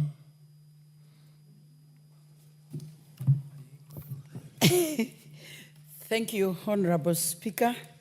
I stand to support the provision of services for people living with disability, as has been tabled by Honorable Wangwe. And I just want to ride on what every other speaker has said, that when you look at how the Kenya National Council for People Living with Disability has not been able to do enough for these people, and especially passing information to other people and making them come on board to be able to understand how to treat these people who are special and living among us. I would want to give an example of in the National Government Affirmative Action Fund, the kit that is normally given to the woman rep has a very small percentage of where you are supposed to deal with PWDs. And I can be able to tell you that even by the time I was elected, get the statistics of the people that are living within Kiambu County and are disabled was such a big task that at some point I had to take myself to the National Council for the People Living with Disability to know where to start, because you don't even know where to get the information. And when you start talking to them, they will now start telling you how much they are struggling to also be able to get even the card. So we are saying that this issuing of their cards need to be devolved.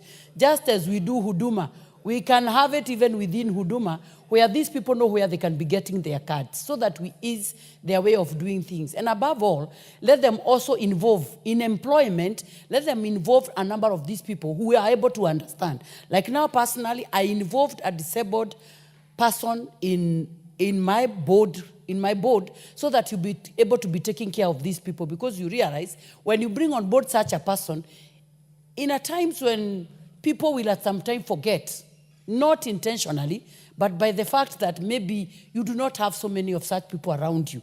So when you have such people in so many boards that are involved in such things, then they'll be able to be presenting these issues of these people. And above all, I would also want to talk on the increment. From the 2,000, when you look at the 2,000 is to the person who is disabled. But again, we are forgetting, there is also somebody else who is not able to exercise their duties or even to work just because they have to take care of this person that is disabled. So when we look at these people, we realize that we have 3 people that are already incapacitated, maybe 2 taking care of this person. So if we look at these issues as a house, I would want to thank Honorable Angwe so much for looking at this and tabling it with such a passion, so that as a house, we look at the issues that these people are going through every other day, and we take it upon ourselves that we need to be involving them and bringing them on board so that we are able to understand the issues they go around with. And finally, Honorable Speaker, I one time tried to bring on board the people living with albinism in Kiambu County. And I realized they were more than what I could provide with NGAF. So when we look at this and also look at the issues of the women reps who are mothers and feeling issues of serving these people with a passion, I would also want to say that it should also be considered that even as they consider the people to be working with these people, the CHVs who are already in the communities serving in other issues, they also bring the mama counties on board, because we have a kitty where we are doing that, so that they also use us to reach the same people. And as we look at this issue, then we're going to ease the burden that these people are going through every day. I submit and thank you, Honorable Speaker, for this time. Great. There being no further interest in this particular one, let me ask the mover to reply. Thank you very much, Honorable Speaker. Allow me to first and foremost appreciate my colleagues for really weighing in, making suggestions, and reaching the report further, such that, Honorable Speaker, whoever is going to read the Hansard, together with the report, will really make good of what is supposed to be done and what the Council for Persons with Disabilities can now do. Honorable Speaker, I'm also happy for the presentation taken by Honorable Kuria Kimani, especially in Kiswahili. It's very tricky to get a man of numbers being able to express the numbers in Kiswahili. It's a very, very good impression that not all of us can speak just English. We can speak both bilingual or even 3 languages at the same time. I want to appreciate the woman rep for Kiambu, that what she has weighed in, especially devolving the council activities, is a key thing, Honorable Speaker. Let it not just sit in Nairobi and say Nairobi is the best, but let us also look at it downwards. And thank the honorable member who seconded me, the Mheshimiwa County Rep for Busia, that the contribution she has made is wonderful. It's all round and it enriches us, together with the honorable member for Matayos. That, Honorable Speaker, it's not just the Auditor General who had seen the issue of persons with disabilities. Even the member for Matayos had seen it before. What can we do as a house? Now that we have the report, the Committee on Implementation, I wish that they take it up strongly, Honorable Speaker, that they move away with it, so that after 60 days, let them now make sure implementation is done. budget cycle should be checked. Let us see that when the budget comes into this house, there is something positive towards the council so that we move together as one. Remember, Honorable Speaker, when we are saying we are giving stipends and we say we rationalize it at 2,000, 2,000 is for the elderly, a mother of some other people behind. But when you say to persons with disability, is the principal. This is the person you are supporting. He has no any other person against himself or for himself. Therefore, Honorable Speaker, that difference has not been made, and I want to thank my colleagues for supporting my report. I beg to reply. Very well. You should have also thanked me for reminding you that the registration is done every year. Change of the card. Every time they have to pay money, and you are told this card cannot work this year, next year another one. When you retire back to your table and you meet the auditor and other authorities, please check on that. Honorable members, we shall defer putting of the question to this particular one until the next sitting. Next order. Order number 14, motion, consideration of the 5th report on the financial statements for the NGCDF accounts for 6 constituencies in Busia County.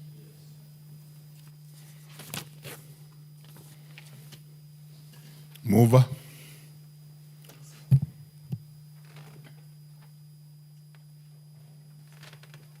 Very well, honorable members. The mover to this one had actually asked permission because he's engaged elsewhere, and therefore we shall also defer this particular motion to the next sitting. Honorable members, let's be upstanding. Honorable members, and the time being 6:42 p.m., this House stands adjourned until Tuesday, 22nd July 2025 at 2:30 p.m.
Live from Citizen TV, this is Tonight with Sam Gituku.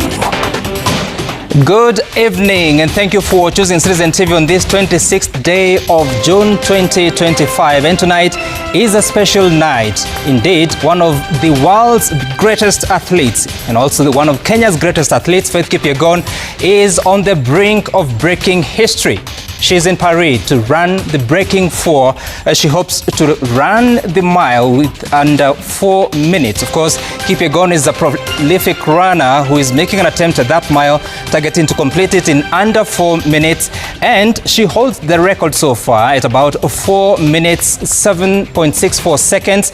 The race is breaking for Faith. We are in Paris with the race, and Michael King is there for us, as well as in Eldoret, where we have a watch party brought to us live by John Wanyama. There it is. We're waiting for that race, and of course, also waiting on the event in Paris, which